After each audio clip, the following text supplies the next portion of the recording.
Hey guys, tonight we are going on a little trip. Not to a palace, not to the Colosseum to watch gladiators, but to a place far more universal.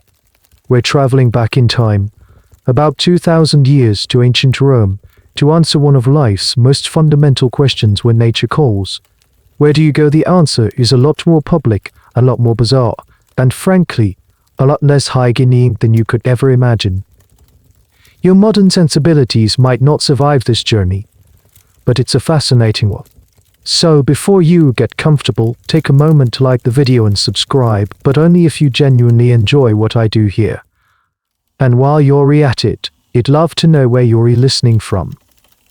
Drop your city and the current time in the comments below. It's always fascinating to see where everyone is tuning in from across the globe.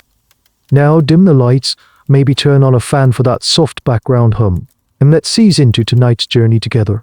The first thing you notice is the noise. It's not an alarm clock, but a city groaning back to life. A dull, persistent roar that seeps through the thin wooden walls of your room. You can hear the rumble of ironclad wheels on the stone street below, the distant braying of a donkey, and the sharp, rhythmic clang of a blacksmith's hammer already at work. Sunlight, thick with dust motes, slices through a small high window, painting a single golden rectangle on the opposite wall.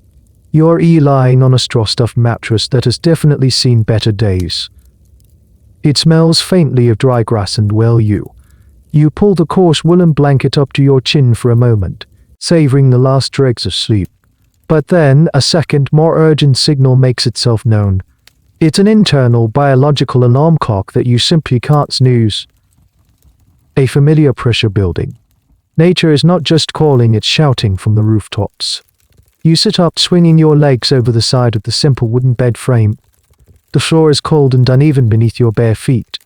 You live here, on the 4th floor of an insula, one of the massive, teetering apartment blocks that house the vast majority of Rome's 1 million souls. This is a key piece of Roman life we often forget. For every sprawling, marble-floored villa or domus there were hundreds of these crowded, noisy, and notoriously flammable tenement buildings. Think of them as the ancient world's high-risk, low-amenity condos. Your room is tiny, just enough space for the bed, a small wooden chest for your tunic and sandals, and not much else. And as you glance around in the dim morning light, you confirm the one critical missing feature: a toilet. Private sanitation is a luxury reserved for the dominus, the wealthy landlord who lives in his spacious apartment on the ground floor. For you and the other tenants crammed into the upper stories, it's a different story. You do have one option close at hand. Under your bed is a clay chamber pot, a LOSANUM. It's already been used. The problem isn't just using it, it's emptying it. The law, the lex aquilia, is quite clear. If you just chuck the contents out the window and it happens to land on a citizen below, you can be sued for damages.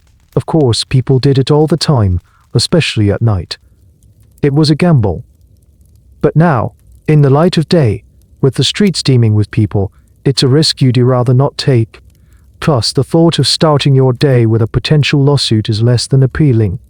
This brings us to a rather quirky little historical fact. Roman lawyers actually had a special term for this situation. Dealing with lawsuits over things poured or thrown deject is EFFS's B from buildings. It was common enough to warrant its own legal category. So, the chamber pot is out. This leaves you with only one real choice: a journey. You need to get dressed, navigate 4 flights of rickety wooden stairs, and venture out into the bustling, chaotic streets of Rome to find a public latrine. You sigh. It feels like an epic quest just to answer a simple need. As you pull on your tunic, you can't help but wonder about the logistics. Historians still debate the true sanitation reality for the average Roman. Some ancient writers, like the satirist Juvenal, paint a picture of utter filth, with sewage running in the streets and constant danger from above.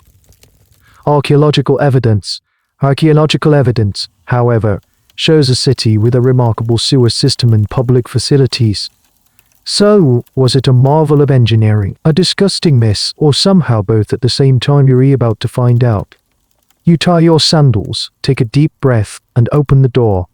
The smell of your neighbors cooking garlic and smoky lentils hits you, mingling with the ever-present, less appetizing sense of the city. The journey to the toilet has begun. The hallway of the insula is a narrow, dim canyon of humanity. You pass other doors, hearing the sounds of families waking, babies crying, and arguments already brewing over a piece of bread. The air is thick with the ghosts of 1,000 meals, 1,000 breaths. You grip the wobbly wooden railing as you begin your descent down the stairs. They creak and groan under your weight, and you place your feet carefully, knowing that a single rotten plank could send you tumbling down to the ground floor in a most undignified heap. This is life in the vertical city. As you go down, you notice the quality of the building subtly changes. The air gets a little sturdier. By the time you reach the ground floor, you're in a different world. This is where the dominus, the building's owner, lives. Through his open doorway, you catch a glimpse of a clean, tiled floor, a simple mosaic pattern into small, private courtyard with a few potted plants. The contrast between his world and yours just for floors up is stark. He probably has his own private latrine. You try not to feel too jealous. You push open the heavy main door and step out into Rome. The morning sun hits you, brighter and harsher than it was through your small window. The street is a churning river of people. Two Gesson tunics of every shade, from grubby off-white to the vibrant stripes of an equestrian, flow past you. A vendor is shouting the day's prices for figs and olives, his voice competing with the rumble of a heavy ox cart dragging a massive block of marble towards a new construction site. The city doesn't just make noise, it roars. The air smells of baked bread, sweaty bodies, and the sharp tang of animal dung from the cart's oxen. You join the current of pedestrians, keeping your head down and your wits about you. Your destination is a few blocks away, near the local forum. And as you navigate a particularly crowded intersection, you find a small gap in the throng and pause for a moment. You look up, and there it is, soaring high above the cramped, chaotic city, is a testament to Roman genius. An aqueduct. A line of majestic stone arches marching across the skyline, disappearing into the distant haze. It's like a river, frozen in stone, flowing through the sky. You know the stories how engineers, with astonishing precision, built these channels for miles and miles, starting from freshwater springs high in the hills. They calculated the gradient perfectly, just a gentle, almost imperceptible slope so that gravity alone could carry millions of gallons of cool, clean water into the heart of Rome every single day. It's a feat of engineering so audacious, so completely over the top, that it almost seems like showing off. This water feeds the city's countless public fountains, where your neighbors get their daily drinking water. It fills the grand public baths where business is done and bodies are cleansed. And most importantly for your current mission, it provides the constant, flushing stream that makes the public latrines possible. But here's a little secret that the grand architecture doesn't tell you: not all of this water reached its intended public destination. Water theft was a massive problem in Rome. Wealthy homeowners with properties along the aqueduct lines were notorious for illegally tapping into the channels, punching holes in the lead pipes to divert a private stream to their own villas for gardens and ornamental fountains. The state employed a special commissioner, the curator aqua ornamental fountain, whose job was a constant battle against these illicit plumbers. They would send out patrols to find and seal the leaks, but it was a never-ending game of cat and mouse. And while you admire the structure, you recall a debate you overheard between two educated men in the market once. They were arguing about the water itself. It's a point that historians still puzzle over today. Was all aqueduct water created equal? Rome had multiple aqueducts, and the quality of their water varied. Some, like the Aqua Marcia, were famous for their cold, pure taste. Others, like the Ionothus, were known to carry sediment, especially after a storm. The current thinking is that the Romans knew this and might have allocated the water accordingly: the best for drinking, the less pure for industrial use or flushing the sewers. But how systematic this was, and whether the water you drank from one fountain was truly better than another, is a detail lost to the meticulous, yet incomplete, Roman records. You look down from the stone giant in the sky back to the dusty, crowded street. The grandeur up there is what makes the city possible, but the reality is down here. That celestial river of clean water is the power source for the sanitation you seek. You are a tiny part of a massive, complex system of hydraulics and humanity. Feeling a renewed sense of purpose, you pull your tunic tighter and plunge back into the crowd. The next part of your journey lies just ahead, and it promises to be messy. You turn off the main thoroughfare, the Via Lotta, and plunge into a much narrower side street. The grand, sweeping view of the aqueduct is gone, replaced by the looming walls of Insul that seem to lean in towards each other, almost blotting out the sky. Down here, the sunlight is just a memory, a faint glow filtering down from above. The roar of the city softens to a more intimate cacophony, the gossip of women washing clothes in a stone basin, the laughter of children playing a game with knucklebone, the rhythmic thud of a weaver's loom from an open doorway. The ground beneath your sandals is no longer paved with smooth, well-fitted basalt blocks. Here it's a treacherous landscape of packed earth, loose stones, and a generous sprinkling of things you try very hard not to identify.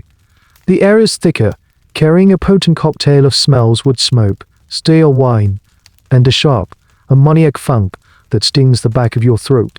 You know what that is. It's the lingering ghost of yesterday's chamber pots.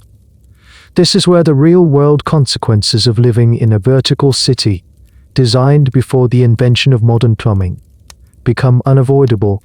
You keep your eyes on the ground, but your ears are trained upwards.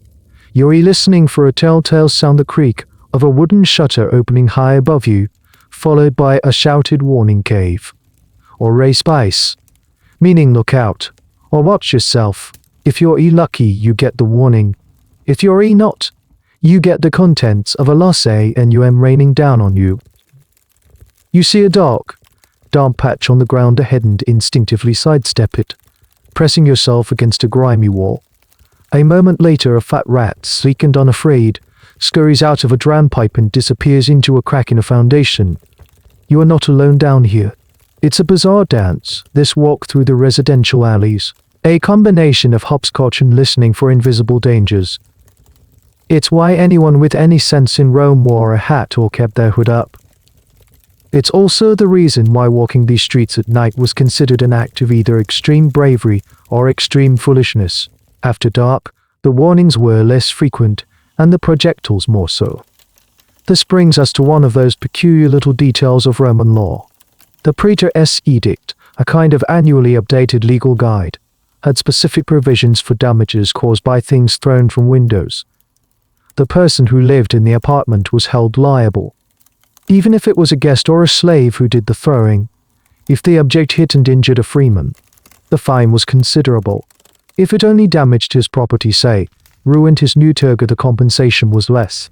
This created a whole microeconomy of lawsuits and accusations. Imagine trying to prove which of the 50 windows above you was the source of your sudden, unfortunate shower. Historians and archaeologists still debate how bad this problem truly was. Some argue that the satirical accounts by writers like Juvenal were exaggerations, a form of grumpy social commentary, like a modern-day comedian complaining about city life. They point to Rome's extensive sewer system, the Cloaca Maxima, and argue that the city was cleaner than we imagine. Others argue that the sewers were for runoff in public buildings, not for private residences in Insul. The window was the most direct route for waste disposal. The truth probably lies somewhere in the middle. Main streets might have been kept relatively clean, while the back alleys, where you are now, were a different matter entirely. It was a city of contrasts. As you navigate this olfactory minefield, you feel a sense of grim solidarity with the people around you. Everyone is performing the same careful ballet, the same dance of avoidance. A woman ahead of you expertly swerves to avoid a pile of discarded vegetable peels without breaking her stride. To men deep in conversation, instinctively part to let a trickle of murky water flow between them. This is the unwritten choreography of Roman daily life. You see the end of the alley approaching, opening back into a brighter, wider square. You're almost there. The thought of your destination is a powerful motivator. You pick up your pace, your eyes fixed on the light.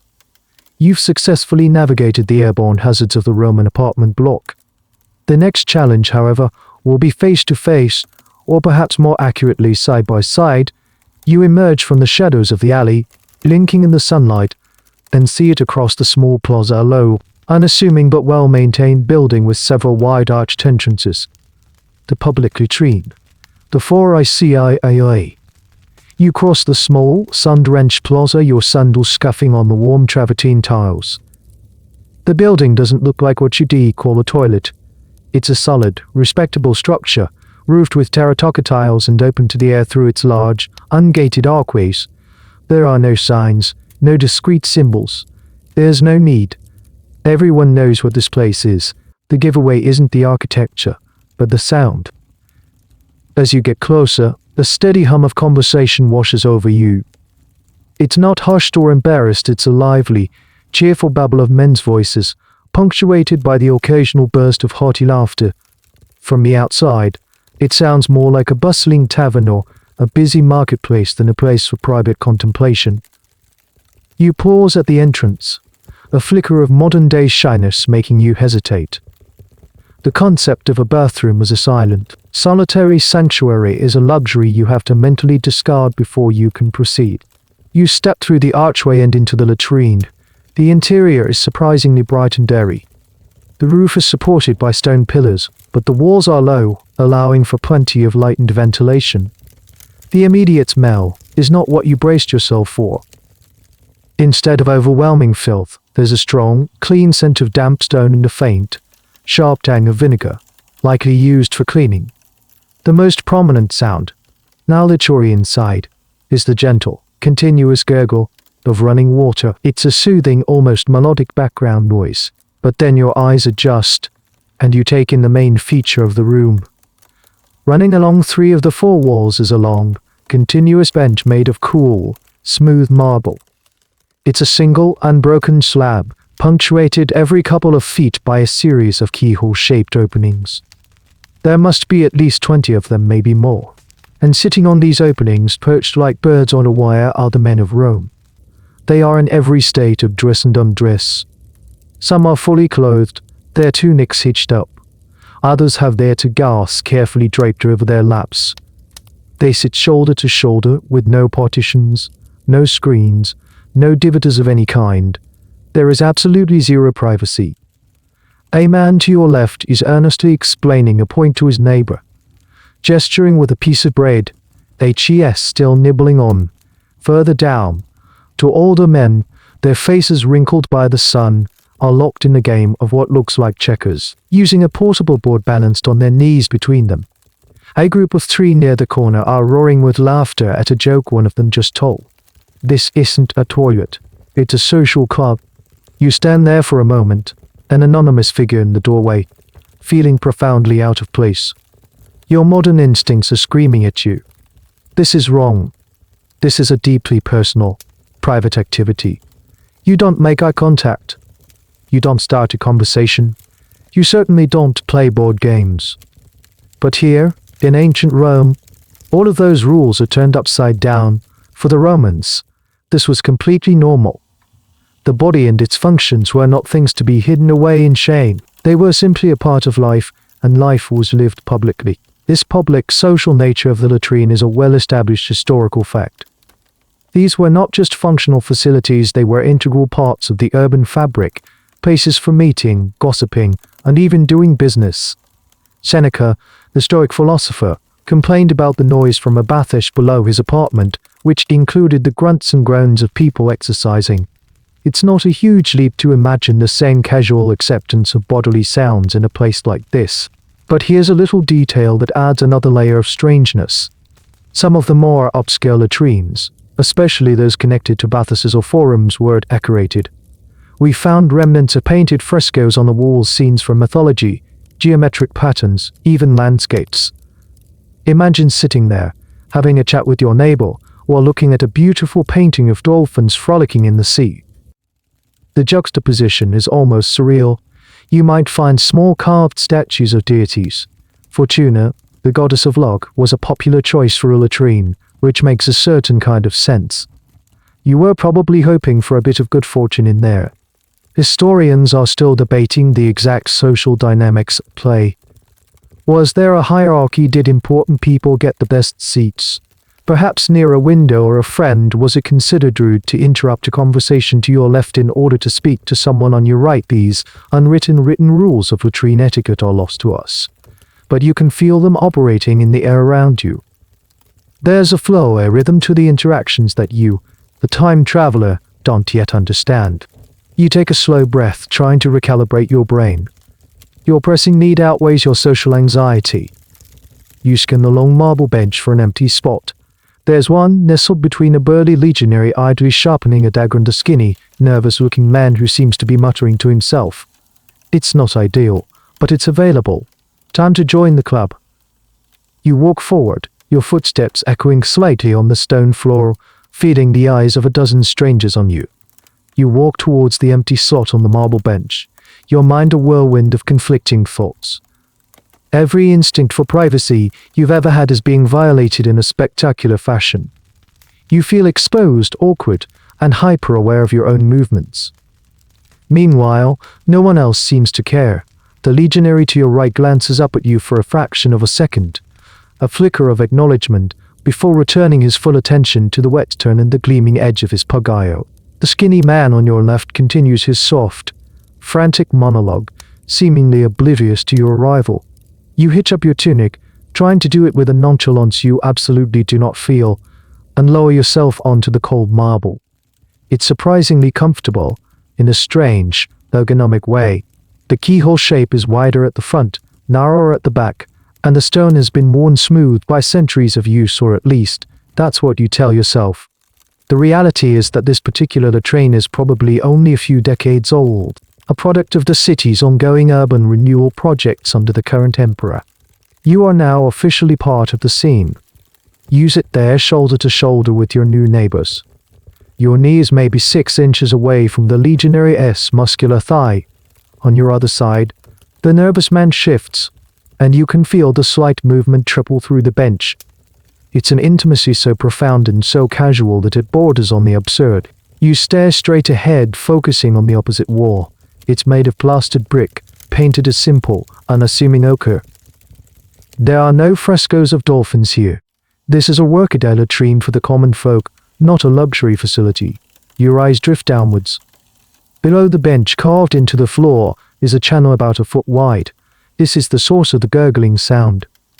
A continuous, shallow stream of water, diverted from one of the city's aqueducts, flows in a gentle current from one end of the room to the other.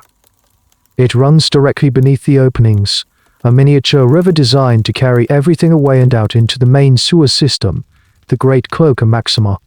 It's a simple, brilliant, and effective system. You try to relax. You try to adopt the same casual air as everyone else. You look around a little more boldly this time. You are a man using a public facility. Nothing strange about that. You see a man down the row greet a newcomer with a loud, friendly "Ave Marco." "Hello, Marcus." Marcus waves back and then proceeds to find a seat. It's like walking into a local pub.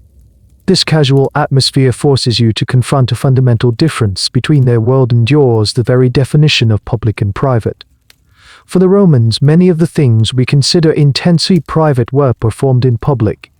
Eating was often done on the go from street vendors. Bathing was a communal, hours-long affair, and this, apparently, was just another one of those things. Your house, your insular apartment, was for sleeping. The city was for living. But here's a quirky detail that speaks volumes. While they were comfortable with this physical closeness, they still had their anxieties. The Romans were a deeply superstitious people. They believed that demons or evil spirits could lurk in dark transitional places like doorways, crossroads, and yes, toilets. These malevolent spirits could, they feared, travel up from the underworld of the sewers and enter you through the opening.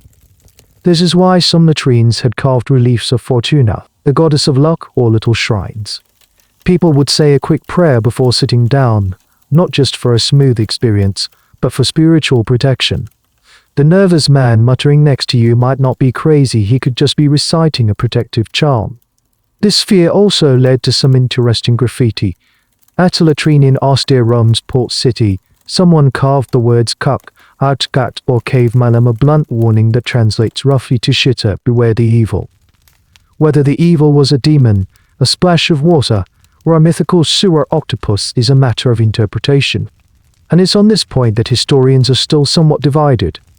Just how okay was everyone with this, the surviving literature written almost exclusively by elite, wealthy men sometimes hints at a more complex reality. The philosopher Seneca, while not explicitly talking about latrines, often wrote about the importance of inner tranquility and avoiding the crass, noisy crowd. Is it possible that many Romans, like you, sat on these marble benches feeling a similar sense of awkwardness but were culturally conditioned to hide it? Or was the comfort with public nudity and bodily functions so complete that you are the only one feeling strange? We can only speculate about the inner lives of the legionary on your right or the joke teller in the corner. We see the public performance, but the private feelings are lost to time. Use it there, lost in these thoughts, becoming just another figure on the bench. The initial shock is beginning to fade, replaced by a strange sense of acclimatization. The gurgle of the water, the hum of voices, the cold stone, it's all starting to feel normal. And that, in itself, is a deeply unsettling thought. Just as you're settling into a state of semi-comfortable resignation, the conversation to your right, which had been a low murmur, suddenly picks up in volume and intensity. You can't help but overhear. It's not the legionary, who is still laser-focused on his blade. It's the two men sitting beyond him. One is a portly man with a neatly trimmed beard and a toga that has the broad purple stripe of a senator, though his anxious demeanor suggests HES more likely an aide or a secretary. The other is a sunburnt merchant, his tunic of a practical, dusty brown, his hands calloused and restless. The price is firm, Gaius, the merchant says, his voice a low rumble. The grain shipment from Alexandria was delayed by storms. Supply is tight. Everyone in the city is scrambling. The senatorial aide, Gaius, shifts on the marble. Firm Lucius, your firm price is 20% higher than last week. The senator expects me to secure the usual amount for his household dole. If I go back with this number, he'll have my hide. He'll think I'm skimming. Then tell your senator to pray for better winds, Lucius retorts, but without any real heat. Look, I like you, Gaius. So I'll do this. I'll hold the price for you for 2 days. But after that, it goes to the highest bidder. I have a dozen bakers who will pay it without blinking. You realize with a jolt, listening to a business negotiation. Right here, in a toilet. They are hashing out the details of a grain deal, a transaction that could affect the price of bread for hundreds of people, all while seated on a communal latrine. The absurdity of the situation is staggering. It's like watching two executives close a multi-million-dollar deal in adjacent stalls, but without the stalls. This wasn't unusual. In fact, it was part of the latrine's function. Where else could you be guaranteed to find a cross-section of the city's male population sitting still for at least a few minutes, with nothing much else to do? It was an unparalleled networking opportunity. You could catch up on the latest political gossip, float a business proposition, or subtly gauge the mood of the populace. The Roman Forum was the official heart of commerce and politics, but the latrines and bathhouses were its unofficial, and perhaps more honest, back rooms. The deal between Gaius and Lucius seems to be reaching its conclusion. Gaius lets out a long theatrical sigh. 2 days. Fine, I will speak to him. But if the shipment from Sicily docks tomorrow, your price will plummet, and I will be the one laughing. I risk I'm willing to take, Lucius says with a shrug. Pleasure doing business with you, Gaius.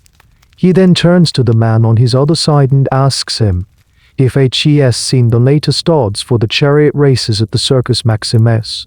The conversation flows on, seamless.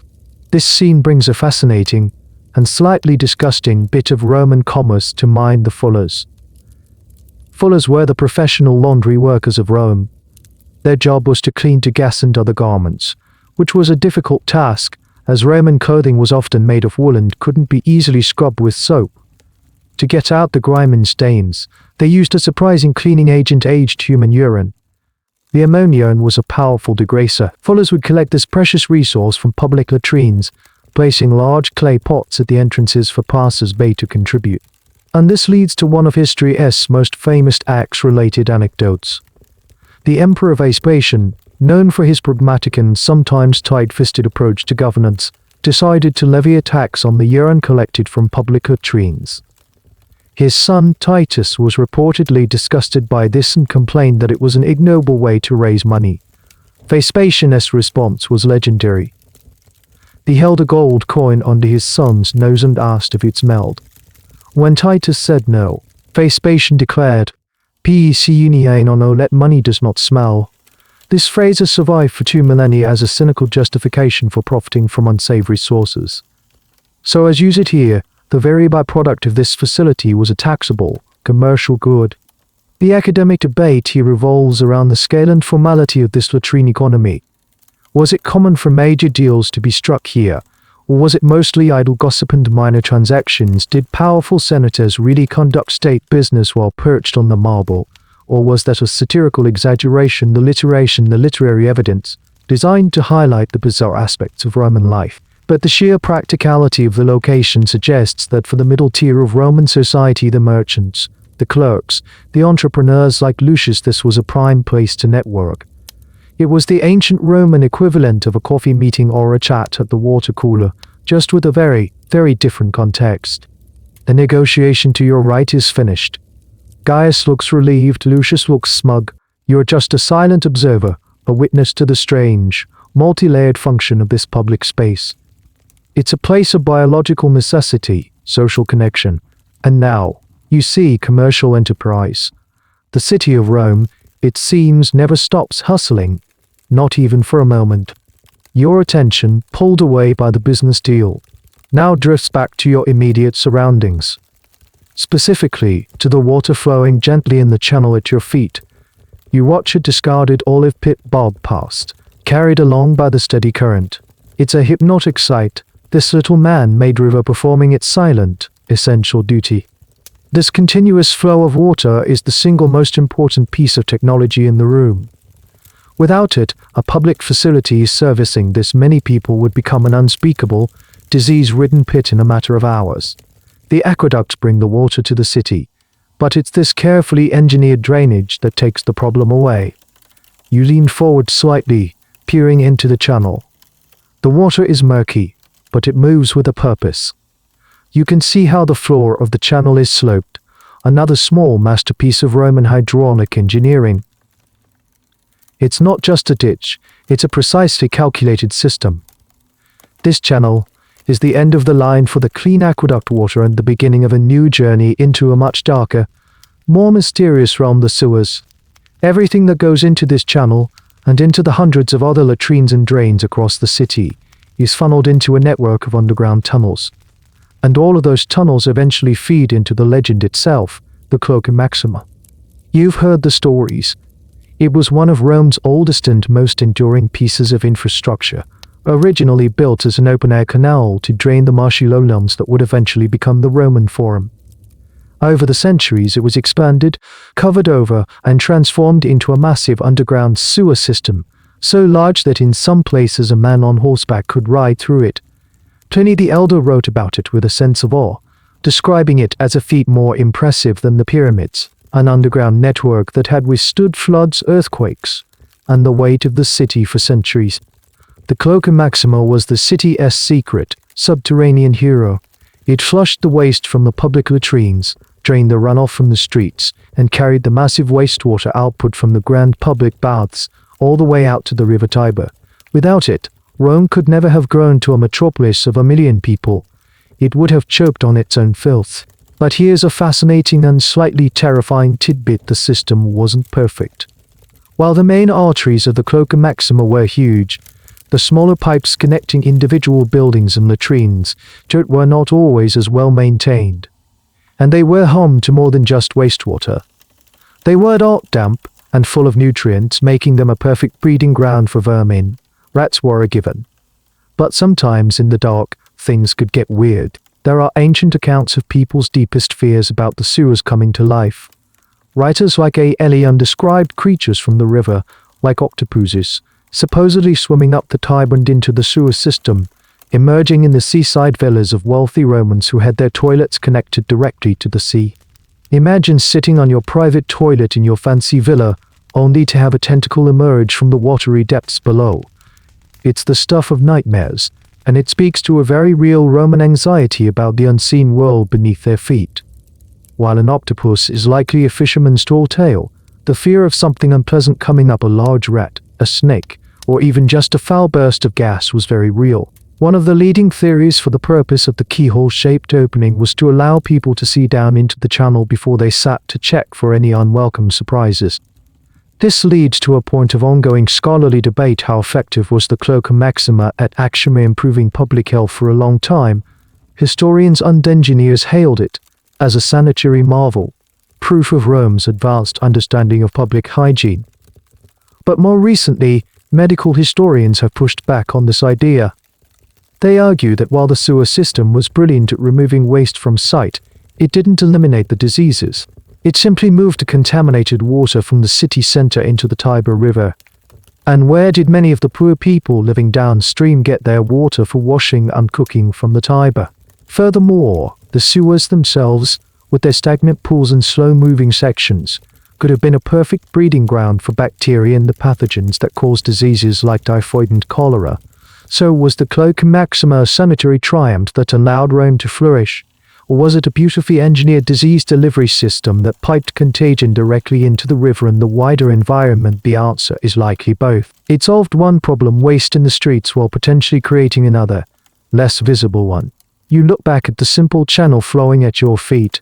It's the visible part of a vast hidden system, a system that is both a triumph of Roman ambition and a source of their deepest anxieties. It's the drain at the bottom of the world, carrying everything away to a place you cannot see. And as you watch it flow, you realize you're ready for the next step in this very public ritual. The main event is over. Now comes the cleanup. The transaction is complete. Your civic duty, in a manner of speaking, is done. Now, you face the final and perhaps most daunting stage of the process. You glance around. There are no rolls of pristine, triple-ply toilet paper. No convenient dispensers bolted to the wall. There is no paper at all, in fact. Paper or papiers, rather, is a valuable commodity, reserved for writing, not for this. So what do? Your eyes scan the room, searching for a clue. You see the legionary who was sitting next to you stand up. He adjusts his tunic, gives his newly sharpened dagger a final, satisfying look, and then walks towards the center of the room. There, next to one of the main pillars, is a stone basin filled with water, and next to that, a large bucket. He reaches into the bucket, pulls something out, and then walks back towards the now empty seat on the bench.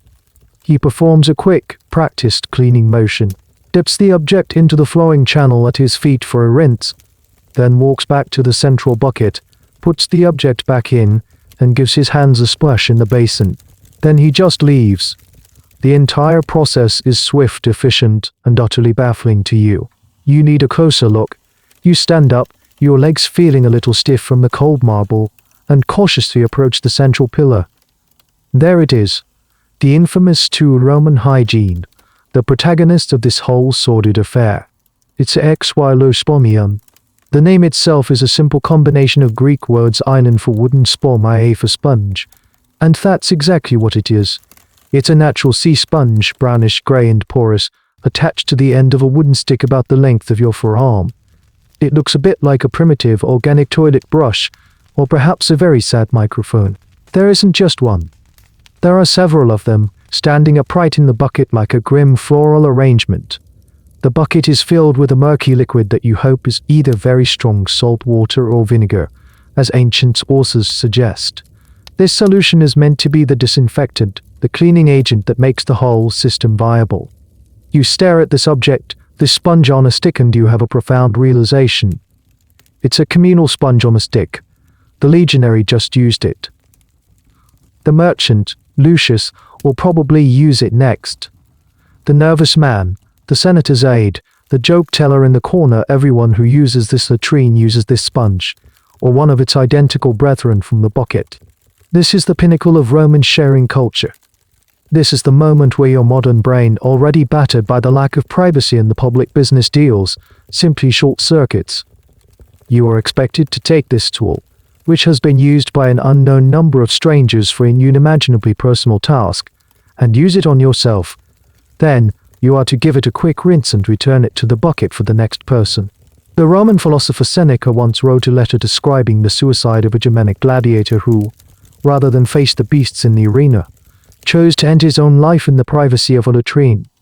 His method: he forced the xylospongium, the stick with the sponge, devoted to the vilest uses, down his own throat and choked to death. It's a grim story, but it's one of the few contemporary descriptions we have of this subject, and it confirms its existence and its reputation. Here's a small, related detail that makes the whole thing even more bizarre. Sea sponges were not just used for this. They were a multi-purpose tool in the ancient world. They were used for bathing, for cleaning dishes, for padding helmets, and even as primitive paint brushes. Sponges were a part of everyday life. This means that the sponge you used to wash your face in the morning at the bathish was visually identical to the one you were about to use in the latrine. Very careful not to mix them up.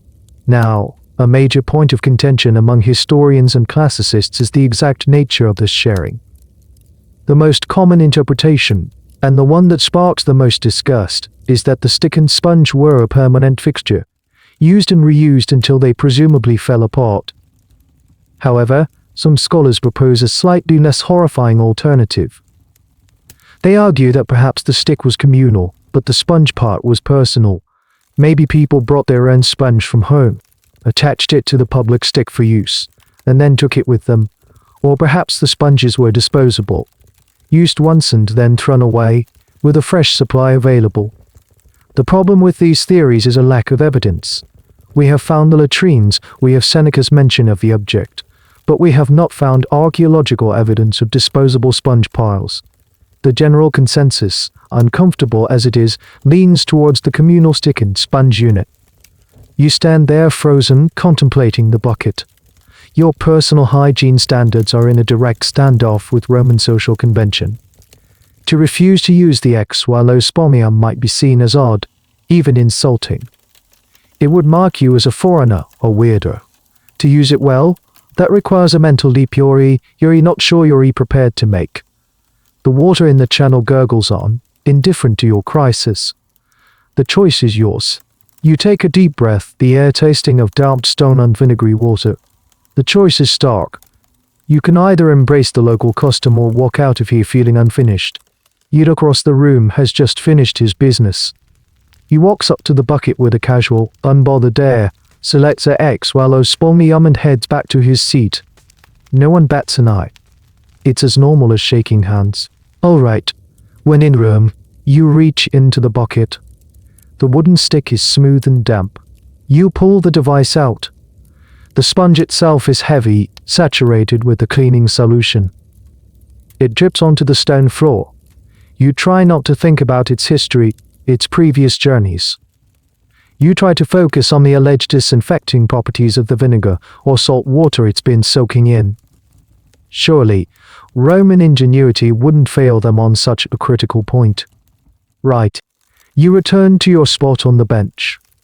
Now comes the delicate part, the etiquette of the shared sponge. This isn't just about the mechanics, it's a performance. You must appear as nonchalant as the legionary, as practiced as the man across the room. Any sign of hesitation or disgust would be a social faux pas. First rule, you surmise, is discretion. Although you are in a completely public space, this final act is performed with a certain subtlety. You keep the stick low, below the level of the marble bench, using your body and your hitched-up tunic to shield the motion from view.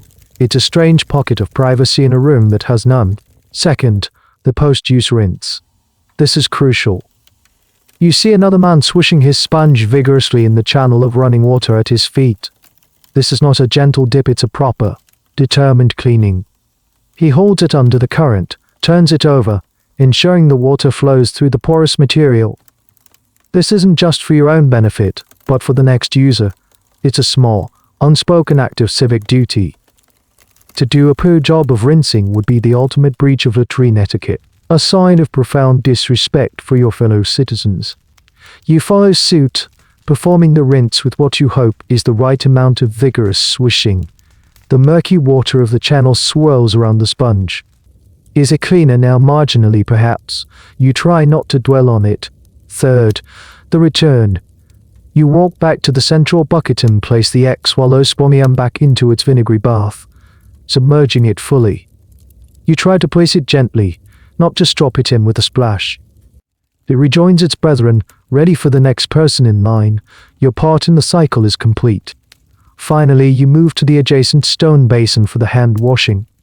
This at least feels familiar and sensible. The water is cool and clean, likely from a more direct aqueduct feed.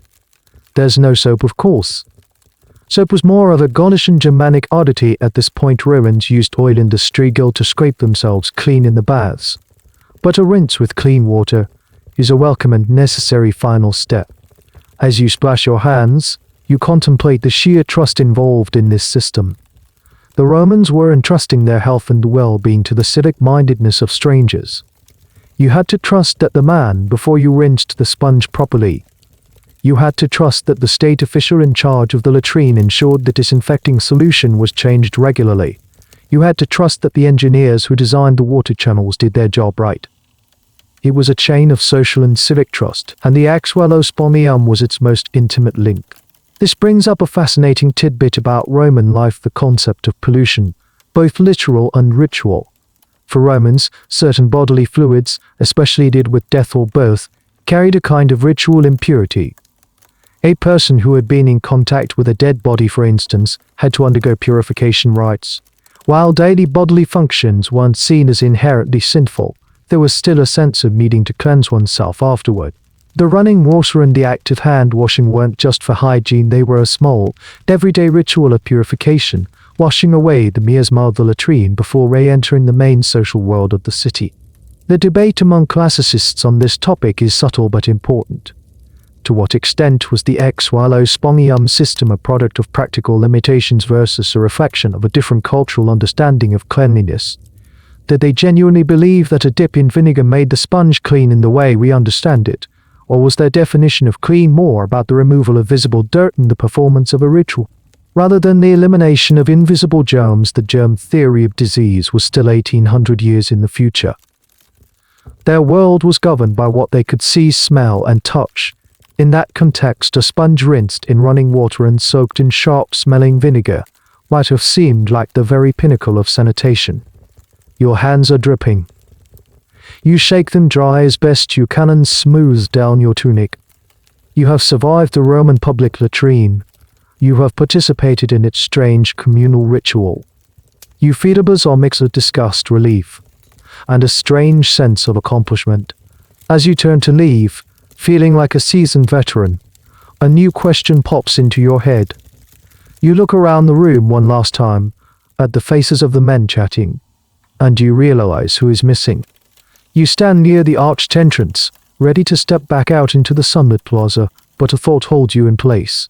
You scan the room again, more deliberately this time.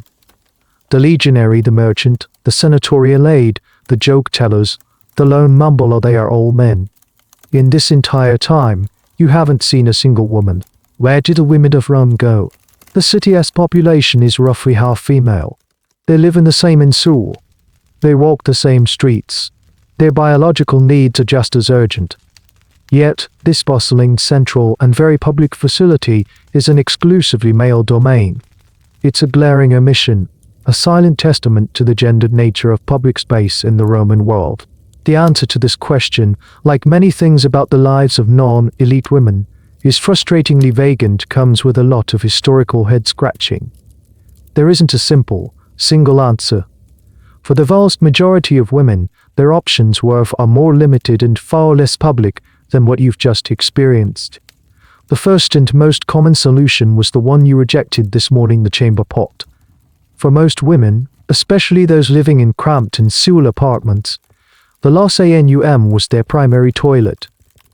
This meant the unenviable task of emptying it fell to them or their household slaves. They would have had to make the same calculation you did, risk a fine by tossing it from the window, or undertake the unpleasant journey of carrying the full pot down multiple flights of stairs to dump it in a designated cesspit or a corner of an alley. It was a private solution to a public infrastructure problem, and it put the burden squarely on the individual household. What about public facilities? Were there separate latrines for women? The archaeological evidence is sparse. While we have found hundreds of public latrines across the Roman Empire, very few show any definitive signs of being designated for women only. Some bathhouses, the Grand Thermae, did have separate, smaller bathing sections for women, and it's logical to assume these would have included their own latrines. But these were often and fewer in number than the men's facilities. A woman would have had to pay an entrance fee to the bathhouse just to use the toilet. It wasn't a quick, free, public utility in the same way the male for ICIE were. This brings us to a peculiar and often overlooked aspect of Roman urban life: pay toilets. Yes, they existed. The Emperor Vespasian's famous urine tax was likely levied on the proprietors of these establishments, who essentially managed public toilets as a business. It's highly probable that some of these were designated for women. They would have offered more privacy, perhaps even individual stalls, a luxury unheard of in the men's latrines, but they came at a cost. Spending even a small coin, and as just to use the toilet might have been a significant expense. Here's a little tidbit that hints at the existence of female-friendly facilities.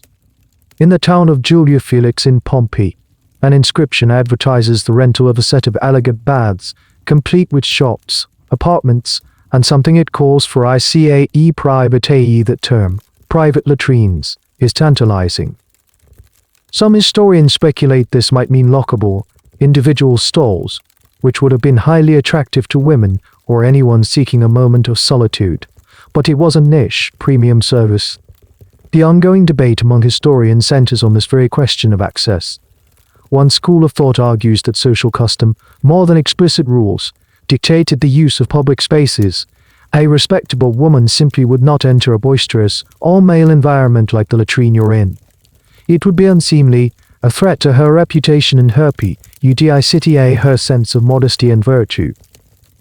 The public latrine was a man's world, like the forum or the tavern.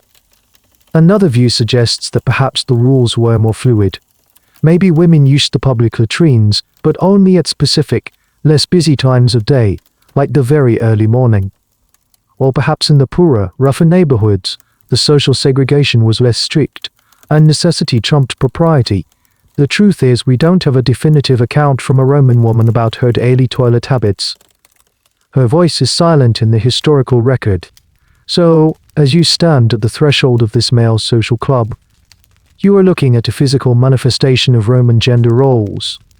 For men, even this most basic biological act was integrated into their public, social, and commercial lives. For women, it was largely a private, domestic, and inconvenient chore.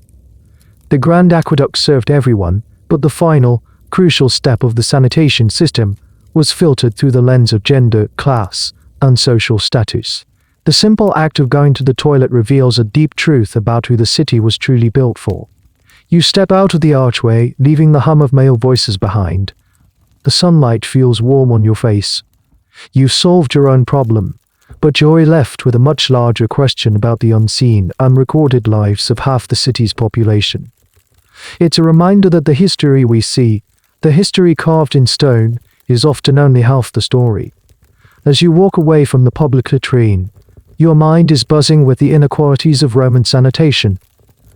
The stark difference between the male experience you just had and the likely female experience of a chamber pot makes you think about the ultimate sanitary divide, the one between the rich and the poor. You start to daydream, to imagine what life would be like on the other side of that divide. What if you weren't living on the fourth floor of a creaky insula? What if you were a member of a wealthy equestrian family, or even a patrician? What if you lived in a domus?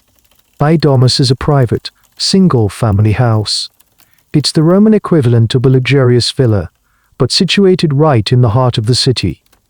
Unlike the vertical, outward-facing insula, the domus is designed to look inward. From the street, it might present only a blank wall with a single, sturdy door, but once you step inside, it opens up into a private world of tranquility and wealth. You picture yourself walking through that door. You're no longer in the noisy, smelly, chaotic street. You're in a quiet entryway, the vestibulum, which leads into the central atrium. This is the heart of the house, a large, open-air courtyard with a basin. The impel UV I am in the center to catch rainwater from the opening in the roof. The compel UV, IUM, the air is cool and still. The floors are not packed earth but beautiful, intricate mosaics depicting scenes from mythology or geometric patterns. The walls are covered in vibrant frescoes, landscapes, portraits, architectural fantasies. From the atrium, you would wander through the house, past the dining room triclinium with its 3 couches, past the master's office tab liniment, into the most private part of the house, the peristyle garden. This is a colonnade walkway surrounding a lush private garden with fountains, statues, and fragrant flowers.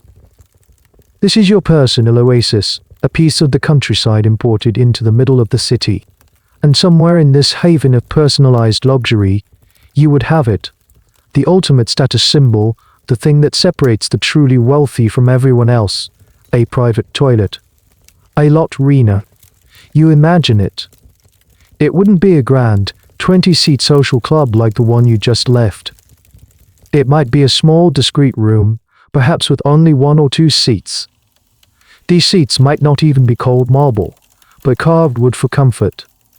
Some of the most opulent private latrines were beautifully decorated with their own miniature mosaics and frescoes. There's a famous mosaic from a private toilet in Tunisia that shows a man, presumably the master of the house, sitting on his toilet while being attended by 2 slaves, one offering him a towel and the other a tray of snacks. It's a level of service and comfort that is almost comically decadent. And crucially, there would be no shared sponge on a stick. In your own domus you would have your own personal sponges, perhaps kept in a clean bowl by a slave whose job it was to ensure they were always fresh and ready. Privacy, comfort, and hygiene all in one small room. This is where the direct connection to the sewer system became a huge advantage. Many of these domus latrines were built directly over a branch of the city's sewer lines. Some even had their own small continuous water flush, diverted from a possibly illegal tap into the main aqueduct. This was the peak of Roman sanitary engineering, a miniature, personalized version of the public system. But here's a quirky fact that slightly tarnishes this idyllic picture. Even for the rich, the toilet was often located. Yes, you heard that right. Archaeologists excavating Roman houses in places like Pompeii and Herculaneum have frequently found the latrine tucked into a corner of the kitchen, right next to the hearth where food was prepared. To a modern mind, this is a horrifying breach of hygiene, but to the Romans, it was practical. The kitchen was where the household's water and drainage were often concentrated, so it made plumbing sense to group these functions together.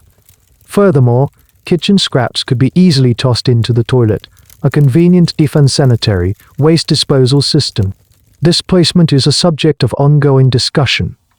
Was it really just about plumbing convenience, or did the Romans simply not have the same anxieties about cross-contamination between food preparation and human waste, the germ? So the invisible threat of bacteria was unknown to them. As long as things looked and smelled clean enough, and a slave was there to manage it all, it was considered perfectly acceptable. It's a powerful reminder that even the wealthiest Romans lived by a set of sanitary rules that would be completely alien to us. So you stand there on the street, the noise and smells of the city flooding back in, your daydream of the domus fading. The private toilet was more than just a convenience. It was a statement. It said that you were powerful enough to control your environment, wealthy enough to build your own private world, and important enough that you didn't need to mix with the common crowds for even the most basic of human need. The gap between your morning and the morning of a domus owner is not just a matter of a few flights of stairs. It's a chasm that separates two entirely different realities, two different sensory worlds, all encapsulated in the simple question of where you go when nature calls. You shake off the last vestiges of your daydream about the luxurious domus life. The reality of the street with its shouts and smells is a potent antidote to fantasy. As you start walking towards the forum, blending back into the river of citizens, the conversation you overheard in the latrine between the merchant Lucius and the aide Gaius comes back to you. It was all about money, about the price of grain, and that, in turn, reminds you of another, even more bizarre intersection of commerce and sanitation you once heard about: the emperor's toilet tax. It's a story that has been told and retold for centuries, a perfect little anecdote that seems to capture the Roman character: pragmatic, ingenious, and utterly unsentimental. The emperor in question was Vespasian, who power in 16 AD. the chaotic year of the 4 emperors. Rome was a mess. The civil wars had emptied the treasury, and the city was in disrepair. Vespasian, a man from a humble equestrian background, not the traditional aristocracy, had a reputation for being a no-nonsense, fiscally responsible, and some might say, tight-fisted ruler. He needed to raise money, and he was creative about it. He taxed everything he could think of. But his most infamous and innovative levy was the vect-igel uri, i.e. the urine tax. As you learned earlier, the fullers Rome's launderers used staged urine as a crucial part of their cleaning process. The ammonia was a powerful degraser, perfect for putting through the grime and sweat on a well-worn toga. These fullers would collect their raw material from public sources, primarily the large clay pots placed at public latrines like the one you just visited. Vespasian saw this and had a brilliant, if rather undignified idea. Here was a valuable industrial commodity being collected for free. Why shouldn't the state get a cut? So he imposed a tax on the sale and distribution of urine from the city's public latrines. The fullers who relied on this supply now had to pay for it. The story goes that Vespasian's son, Titus, who would later become a much-loved emperor himself, was appalled. He found the idea of profiting from the city's toilets to be vulgar and beneath the dignity of the imperial office. He confronted his father about it. Vespasian's response became immortal. He took a gold coin from the first day's tax revenue, held it up to Titus's nose, and asked him if it smelled offensive. Titus, presumably confused, had to admit that no, it smelled like a coin. Vespasian then delivered his legendary punchline at Key Lotai West. And yet, it comes from urine. This has been polished over the centuries into the more succinct and famous phrase, Pecunia non Olet, money doesn't smell. It's a fantastic story, and it perfectly illustrates Vespasian's earthy pragmatism. He didn't care about the source of the revenue, only that it was flowing into Rome's depleted coffers. The money was used to fund a massive public building program, including the initial construction of one of Rome's most iconic landmarks, the Colosseum. So in a very real and bizarre way, the grandeur of the Flavian amphitheater was paid for, in part, by what was flushed down the city's toilet. But here's a quirky little detail that often gets lost in the telling. The tax was just on human urine.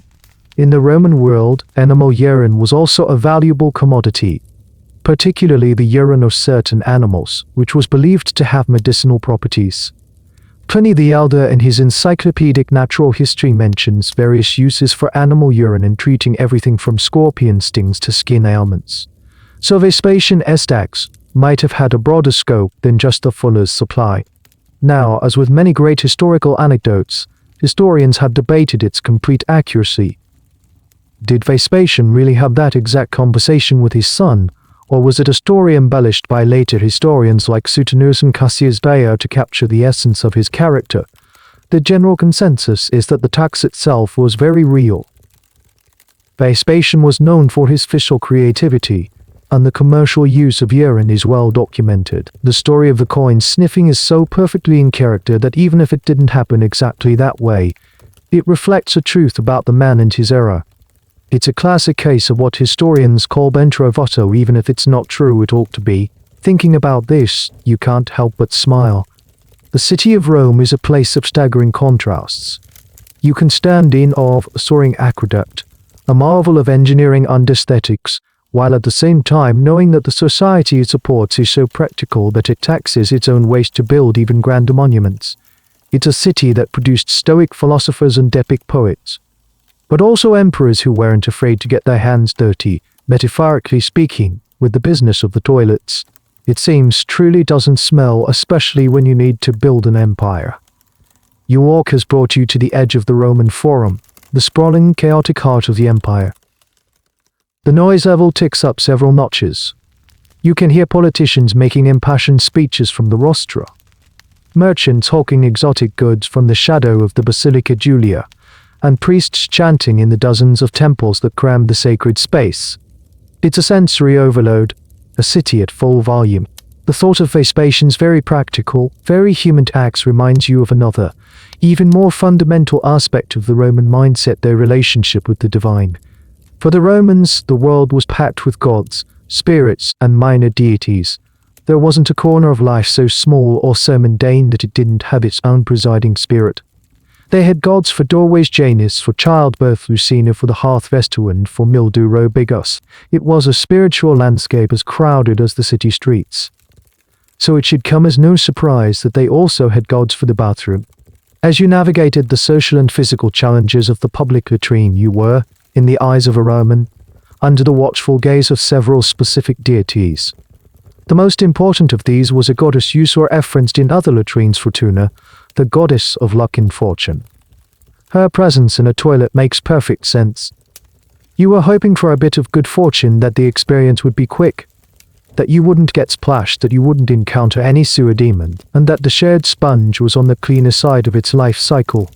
Leaving a small offering or saying a quick prayer to Fortuna was like taking out a little divine insurance policy. But the Romans, with their genius for specificity, didn't stop there. They drilled down. According to early Christian writers, who were often keen to point out the absurdity of pagan beliefs, the Romans had a god of fertilizer and manure named Stercotius. He was an ancient agricultural deity, stemming from a time when the value of manure for fertilizing fields was a matter of divine importance. His name is derived directly from stercius, the Latin word for dull. His purview naturally extended to the place where all this fertilizer was collected. So while you were sitting on that marble bench, you were technically in the temple of the god of poop. And it gets even more specific. The same Christian commentators, like St. Augustine, mockingly mention another minor god named Crepitus, who was the god of flatulence. His job was to oversee the healthy and proper passage of intestinal gas. If you were feeling a bit bloated or uncomfortable, you might offer a silent plea to Crepitus to, move things along. It's easy to laugh at this from a modern, monotheistic perspective. A god of farts, it sounds like a joke. But for the Romans, it was a reflection of a deeply held belief that every aspect of the natural world, including the functions of their own bodies, was controlled by divine forces. If there was a god of thunder, Jupiter, and a god of the sea, Neptune, why wouldn't there be a god for the less glamorous, but equally powerful, forces at work inside you? It was a way of making sense of the world, of managing anxiety, and of showing respect for the powerful, often mysterious, processes of life. Praying to Crepitus was no more silly to a Roman than a modern person saying knock on wood or fingers crossed. This introduces a quirky detail about Roman religion. It was highly transactional. You didn't just pray, you made a deal. The standard formula for a Roman prayer was Deute des, I give so that you might give. You would make an offering, a small coin, a bit of incense, a promise to sacrifice an animal in the expectation that the god would then fulfill your request. So in the latrine you might mutter, Hail Crepitus, I'll leave a small crumb of my bread for the birds in your honor, if you'll just relieve this pressure before Gaius tries to sell me another amphora of dodgy wine. The historical debate here is a delicate one. Our main sources for some of these incredibly specific, almost comical, deities are early Christian writers like Augustine and Tertullian. Their goal was to ridicule paganism and make it seem absurd to a Roman audience they were trying to convert. So did the average Roman on the street actively pray to a god named Crepitus? Or was this an exaggeration, a caricature of Roman polytheism created by its critics? Some historians argue that the Christians likely seized upon obscure, minor, or archaic role deities like Stercotius, the farm god, and presented them as mainstream bathroom gods to make the whole system look ridiculous. Others maintain that, given the Roman tendency to deify everything, the existence of these spirits, even if they weren't worshipped in grand temples, is entirely plausible, from the deeply superstitious person muttering charms to the more philosophical Roman, who saw these gods as mere allegories for natural forces.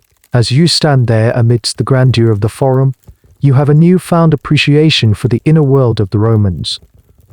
Their universe was not empty space, it was alive with forces, personalities, and gods who needed to be acknowledged and appeased, even in the most private and humble of moments. The trip to the toilet wasn't just a biological necessity, it was a small, spiritual journey. You move on from the Forum, seeking a quieter side street to collect your thoughts. The encounter with Roman sanitation has been a journey through engineering, social customs, and even theology. But now, a more modern and sinister thought begins to creep into your mind. a fault born of centuries of medical knowledge that these Romans do not possess. You think back to the xylospongium, the communal sponge, soaking in its bucket of vinegar water, passed from person to person. You think about the gurgling channel of water at your feet, a mixture of fresh aqueduct water and the collective waste of 20 men. You think about the close, unventilated quarters, the shared air, the sheer density of human bodies. And you realize with a chilling certainty that you have just spent 20 minutes in a perfect incubator for disease. The Romans were masters of visible hygiene. They were brilliant at moving massive quantities of water. Their cities on the surface were likely much cleaner than a comparable medieval city would be centuries later. They loved their baths, they scraped their bodies clean with street gills, and they engineered drains to keep the streets from becoming open sewers. But they were completely, utterly blind to the world of the microscopic. They had no concept of germs, bacteria, or viruses. The very things they designed for cleanliness could, ironically, have been incredibly effective at spreading sickness. Let's start with the star of our show, the shared sponge. A natural sea sponge is a porous, organic material. It's a fantastic environment for bacteria to thrive. The Romans believed that vinegar or salt water was a powerful disinfectant, and it is to a degree. Acetic acid vinegar can kill some pathogens. But was the solution in the bucket changed often enough? Was its concentration high enough to be effective against the sheer biological load it was subjected to? Day in and day out it seems unlikely. Instead of a cleaning tool, the xylospongium could have been a highly efficient vector for transmitting intestinal diseases. Bacteria like E. coli, Shigella, which causes dysentery, and Salmonella, which causes typhoid fever, could have been passed from one person to the next with terrifying ease. All it would take is one sick individual to contaminate the sponge, and the entire latrine becomes a distribution center for gastroenteritis. Then there's the water. The continuously flowing channel was a brilliant idea, but the water itself wasn't sterile. It came from the aqueducts, which were open to the air for long stretches, canal droppings, and whatever else fell in. And once it was in the latrine channel, it was mixing with human waste. The constant splashing could aerosolize EE pathogens, sending microscopic, contaminated droplets into the air to be inhaled by everyone in the room. This leads us to a fascinating but grim area of modern archaeology, paleoparasitology. Researchers can now analyze the soil from ancient sewer systems and the mineralized remains of waste found in archaeological sites. What they found is a rogues gallery of ancient parasites. They have identified the eggs of whipworm, Trichuris, Trichura, roundworm, Ascaris lumbridicus, and even fish tapeworm, often in high concentrations. These parasites, which lived in the intestines of the Roman population, caused a range of unpleasant and chronic health problems, from malnutrition and anemia to severe abdominal pain. The funny thing is, the Romans were aware of these parasites in a way. Roman medical writers like Celsus and Galen described them, calling them by names like lumbricae for roundworms, resembling earthworms, and tinea for tapeworms. They just had no idea how they were transmitted. They thought they were spontaneously generated by an imbalance of the body's humors. We now know they were spread through the fecal-oral route, exactly the kind of transmission that a shared sponge and contaminated water would facilitate. This is the central tragic irony of Roman sanitation, and it's a major point of debate for medical historians. Did the great Roman waterworks actually improve public health, or did they, in some ways, make it worse? The traditional view praises the Romans for their foresight in separating water and sewage. But the revisionist view argues that by concentrating the population into massive cities, and then concentrating their waste into a shared water system, they may have created the perfect conditions for epidemics. The parasites that in a rural setting might infect one family could, in a Roman latrine, infect a whole neighborhood. You suddenly feel a phantom itch. You think about the water splashing on your ankles, the dark stick in your hand. You have a newfound and very personal appreciation for the germ theory of disease. You have seen the grandeur of Roman engineering, but you are now contemplating its hidden, deadly cost. The same system designed to promote cleanliness and order may have been silently undermining the health of the very population it served. It was a beautiful, elegant, and potentially lethal machine, and you were just a cog in it. You shake your head, trying to banish the images of microscopic monsters and parasitic worms. The sun is getting higher in the sky, and the morning chill has completely burned off. The streets are even more crowded now, a testament to a city in full swing. Your trip to the latrine was just the first stop in a typical Roman's morning routine. The next, and far more enjoyable, destination awaits. It's time to go to the baths. If the forica was a place of necessity and slightly anxious socializing, the thermae, the grand public bathhouses, were the beating heart of Roman leisure. They were more than just a place to get clean. They were a combination of a community center, a gym, a spa, a library, a museum, and a food court, all rolled into one magnificent, sprawling complex. And unlike the latrines, which were often starkly functional, the baths were designed to impress.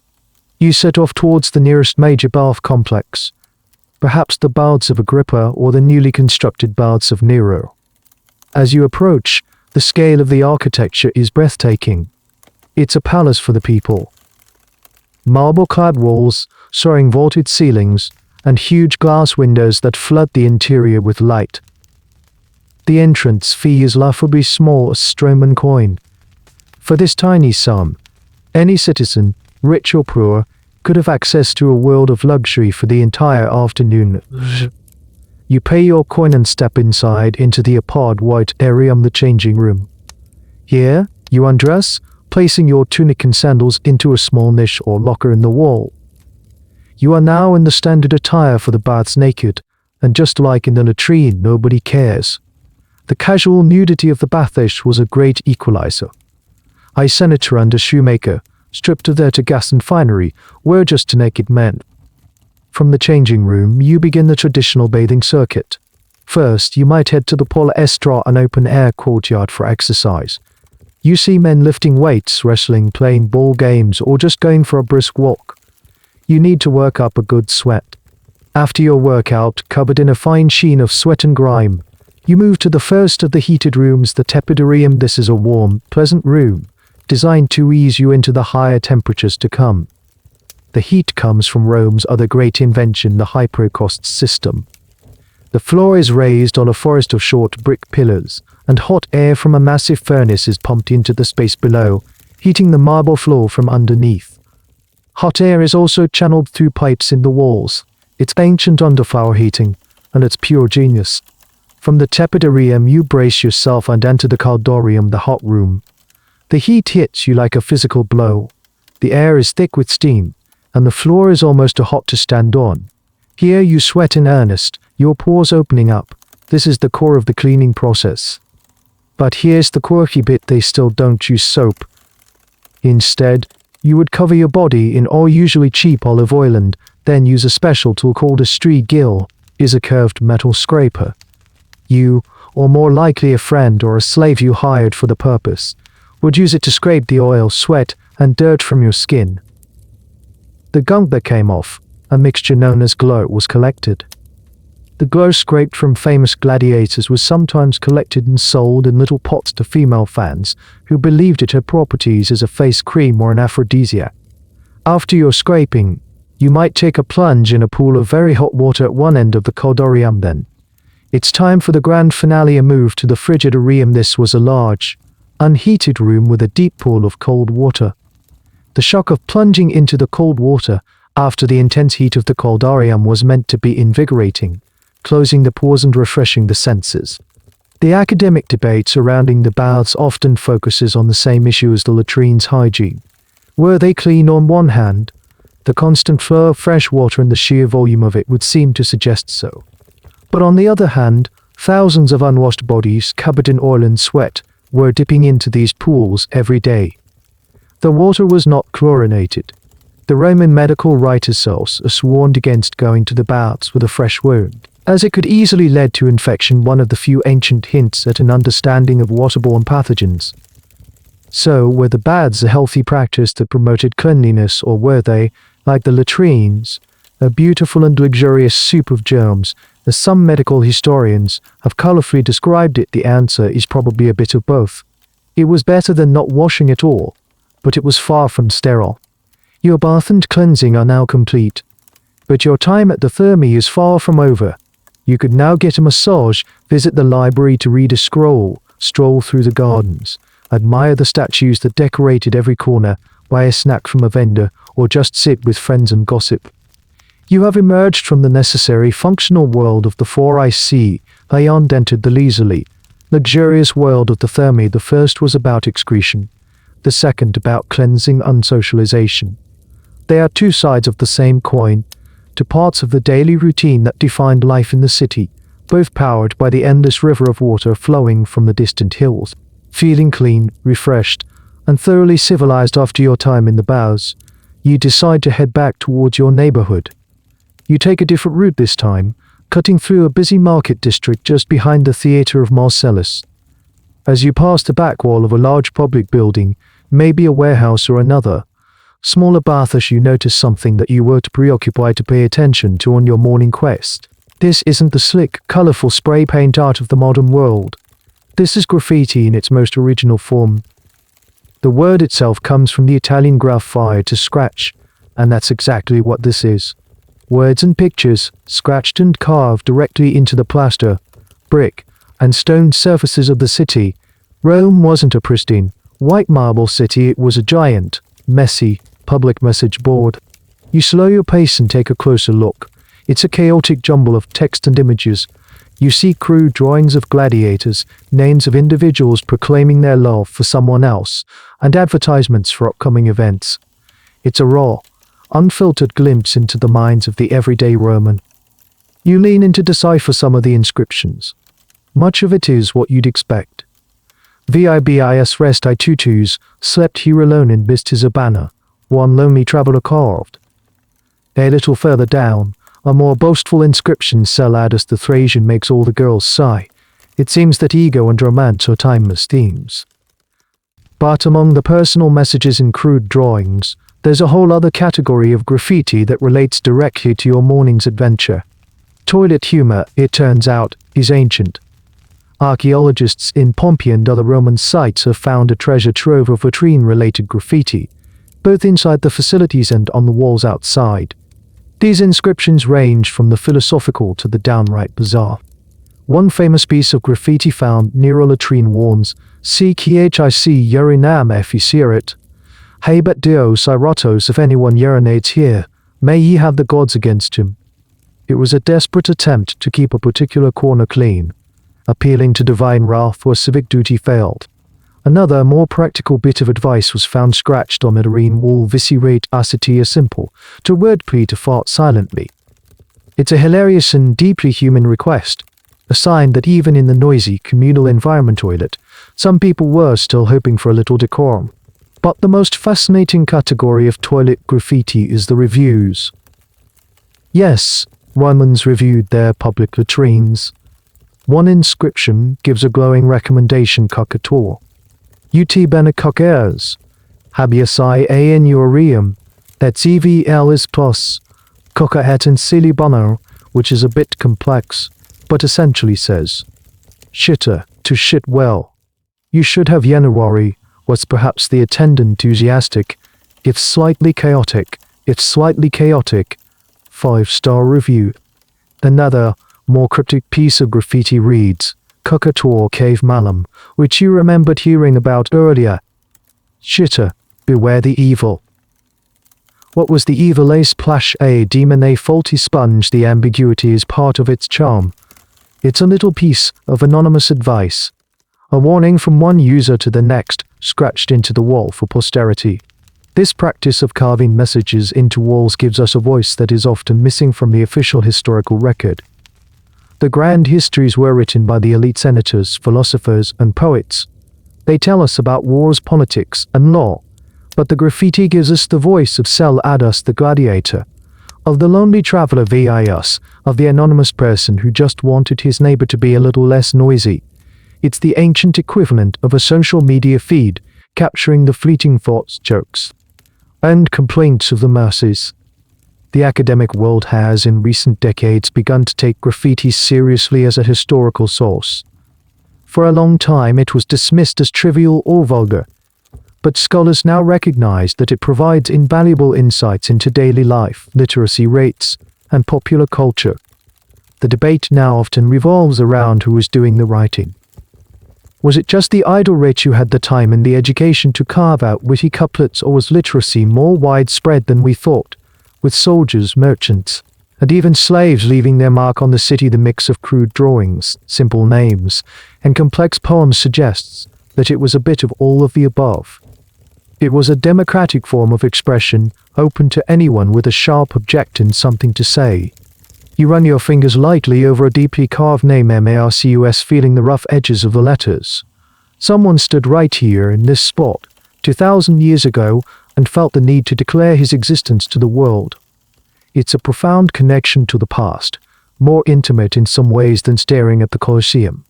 That is a monument to an emperor's power. This is a testament to an ordinary person's life. Your journey to the toilet this morning was a very internal, biological experience. But now you see that it was also part of a wider public conversation, one that was happening not just in spoken words, but scratched into the very walls of the city. Even the most private act had a public echo. As you continue your walk, the graffiti-covered walls give way to the bustling storefronts of a commercial street. The sun is now high overhead, beating down on the paving stones. You buy a piece of flatbread sprinkled with herbs from a street vendor, the simple, savory taste a welcome comfort. While you chew, your mind wanders back to the latrine, to the dark, gurgling channel at your feet, and the unseen world it leads to. You recall the myth you heard once, a story told to scare children, or perhaps nervous adults, the tale of the sewer octopus. The idea of a creature from the river swimming up the Cloaca Maxima and emerging from a toilet drain seems fantastical, a piece of city folklore. But the fear behind it was real. The sewers were a mysterious, dark, and dangerous realm that Romans knew existed but rarely ever saw, and in the absence of knowledge, imagination and fear flourish. While an octopus was unlikely, the sewers were from empty. They were an ecosystem all their own. Apart from the rats and insects you'd expect, the constant flow of water could indeed carry other, more surprising things. The powerful current of the Cloaca Maxima, especially after a heavy rain, could flush all sorts of debris and even small animals from the streets and drains into its depths. A stray dog, a cat, or a large snake could easily end up in the subterranean river. But the most immediate rational fear wasn't about monsters, but about something far more volatile: gas. The decomposition of organic waste in the sewers produces a mixture of gases, including methane and hydrogen sulfide. Methane is flammable. Hydrogen sulfide is poisonous and smells like rotten eggs. In a poorly ventilated section of the sewer, these gases could build up to dangerous levels. There are historical accounts, though rare, that hint at this danger. A sudden burst of foul-smelling gas coming up through a drain was a known phenomenon. What is more terrifying is the possibility of a methane explosion. A workman carrying a torch or an oil lamp into a sewer tunnel for repairs, or even just a random spark, could have ignited a pocket of trapped methane, resulting in a violent, deadly explosion right under a busy Roman street. Imagine walking to the market and having a manhole cover suddenly launch into the air on a pillar of fire. It was a rare but terrifying possibility. This is likely another, more practical reason for the popularity of the goddess Fortuna in the latrines. You weren't just praying for protection from demons, you were praying for protection from a sudden, inexplicable, and fiery explosion from below. And here lies a fascinating, niche subject for historical and engineering analysis: the ventilation of the Roman sewer system. How did they manage these dangerous gases? The Cloaca Maxima had numerous openings to the surface, and the sheer volume of water flowing through it would have helped to dissipate some of the gas. But there was no systematic, scientific approach to ventilation. The Romans were brilliant engineers, but their knowledge was based on empirical evidence, what they could see on test, not on an understanding of chemistry. They knew that sewers could be smelly and dangerous, but they didn't know precisely why. The debate among historians of technology is whether the Romans' success in managing their sewers was a result of deliberate design or a happy accident.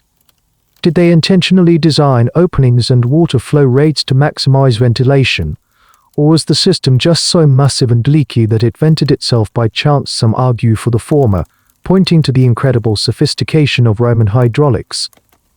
They suggest that Roman engineers must have had some practical, rule of thumb knowledge about bad air and how to deal with it. Others argue for the latter, suggesting that the Romans simply built big and hoped for the best, and that the system worked most of the time due to its sheer scale, not its subtle design features. This hidden world of the sewers also created its own class of workers. The curator's cloak were the officials in charge of sewer maintenance, a job that was surprisingly high status, but the actual work of entering and cleaning the sewers was left to gangs of slaves or condemned criminals. It was one of the worst jobs in the Roman world. These men would have to wade through filth in near total darkness, clearing blockages and making repairs, all while breathing the foul air and facing the unknown dangers of the underground. You finish your bread, the simple taste grounding you back in the world of sunlight and open air. You look down at a grated drain at the edge of the street, a small, dark opening that leads down into that other world. You have a new respect for the complexity of the city. Rome isn't just a city, you can see it's a city built on top of another, hidden city. A city of tunnels and flowing water, of dangerous gases and forgotten workers. A place that was both essential to Rome's survival and the source of its deepest fears.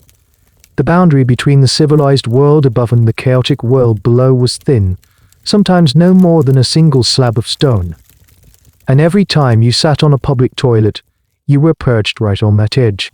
You find a shaded spot on the steps of a temple and sit down to watch the city live. A senator, carried on a litter by 6 sweating slaves, glides through the crowd, which parts before him like water. A group of children chase a hoop down a side street, their laughter sharp and clear. Everyone is playing their part in the great, unscripted theater of Roman public life. Your morning's journey, from the insula to the latrine to the baths, has forced you to confront a question that feels both simple and impossibly complex. What did privacy even mean to a Roman? Your modern sensibilities were shocked by the shoulder-to-shoulder intimacy of the latrine. The casual nudity of the baths would be unthinkable in most public contexts today. The very idea of conducting business or having a friendly chat while attending to nature's call seems like a punchline to a joke. But for the people walking past you, this was the texture of normal life. The Roman concept of privacy was fundamentally different from ours. Our modern notion is rooted in individualism and the sanctity of the private home as a refuge from the world. We see privacy as a right, a bubble of personal space, both physical and informational, that surrounds us. For the Romans, this was not the case. An individual's identity was defined by their relationships and their public role, their family, their patrons, their position in the social hierarchy. Life was meant to be lived outwards in the public sphere. The word privatus in Latin, from which we get private, didn't have the positive connotation of personal freedom it has for us. It often meant something negative: deprived, bereaved, or lacking public office. To be a privatus was to be a nobody, someone without a role in the grand drama of the state. Think about the architecture. Your insula apartment was tiny, a place for sleeping, and little else. The grand domus of the wealthy, while private from the street, was itself a semi-public space. The atrium was where the master of the house, the paterfamilias, would receive his clients every morning in a ritual called the salutatio. It was a stage for the performance of his social status. True solitude was rare and often viewed with suspicion. What sort of person wanted to be alone all the time? What were they hiding? This public-facing mindset extended to the body itself. The Romans were not prudish. They saw the body and its functions as natural. The casual nudity in the baths was a perfect example. It wasn't sexualized in the way modern culture might interpret it. It was simply practical. How else were you supposed to get clean? Similarly, the functions of the latrine were a simple fact of life, not something to be hidden in shame. Why would you need a private room for something everyone does? But here's a fascinating wrinkle in that public tapestry. While they were comfortable with shared physical space, they were obsessed with reputation and dignity. Dignitas, a Roman nobleman, would be perfectly comfortable sitting next to a stranger in the latrine, but he would be mortally offended if his social standing was questioned or if he was publicly humiliated. You could see a senator naked, but you couldn't disrespect him. This is why the senatorial aide Gaius was so worried about his boss thinking he was skimming from the grain deal. The potential financial loss was one thing, the damage to his reputation was far worse.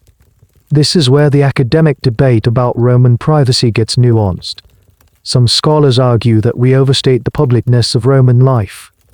They suggest that while the physical separation we value was absent, Romans found other ways to create privacy.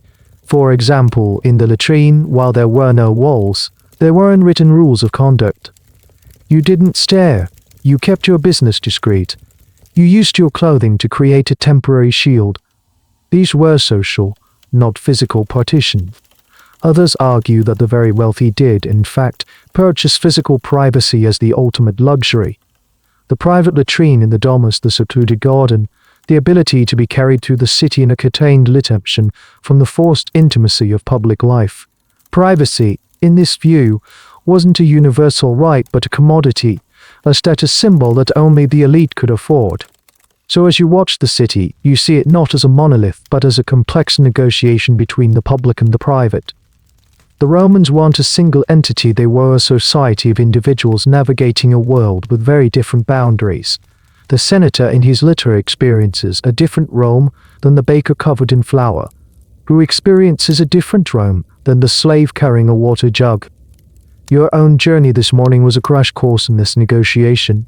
You felt the modern person's deep-seated need for a physical wall, a solid door. But you were forced to adapt, to find your privacy in simply not making eye contact, in focusing on the task at hand, in blending into the social fabric. You learned that privacy isn't just about being alone. It's about being able to control what is known about you and what is seen of you.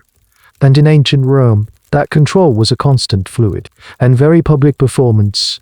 You get up from the temple steps, feeling the late afternoon sun on your back. The day is starting to wind down. The crowds in the forum are thinning as people begin to head home for their evening meal. You start the walk back to your insula, your mind still turning over the immense, intricate machinery of the city. The aqueducts, the sewers, the baths, the latrines, it's all part of one vast, interconnected system, a circulatory system of water and people.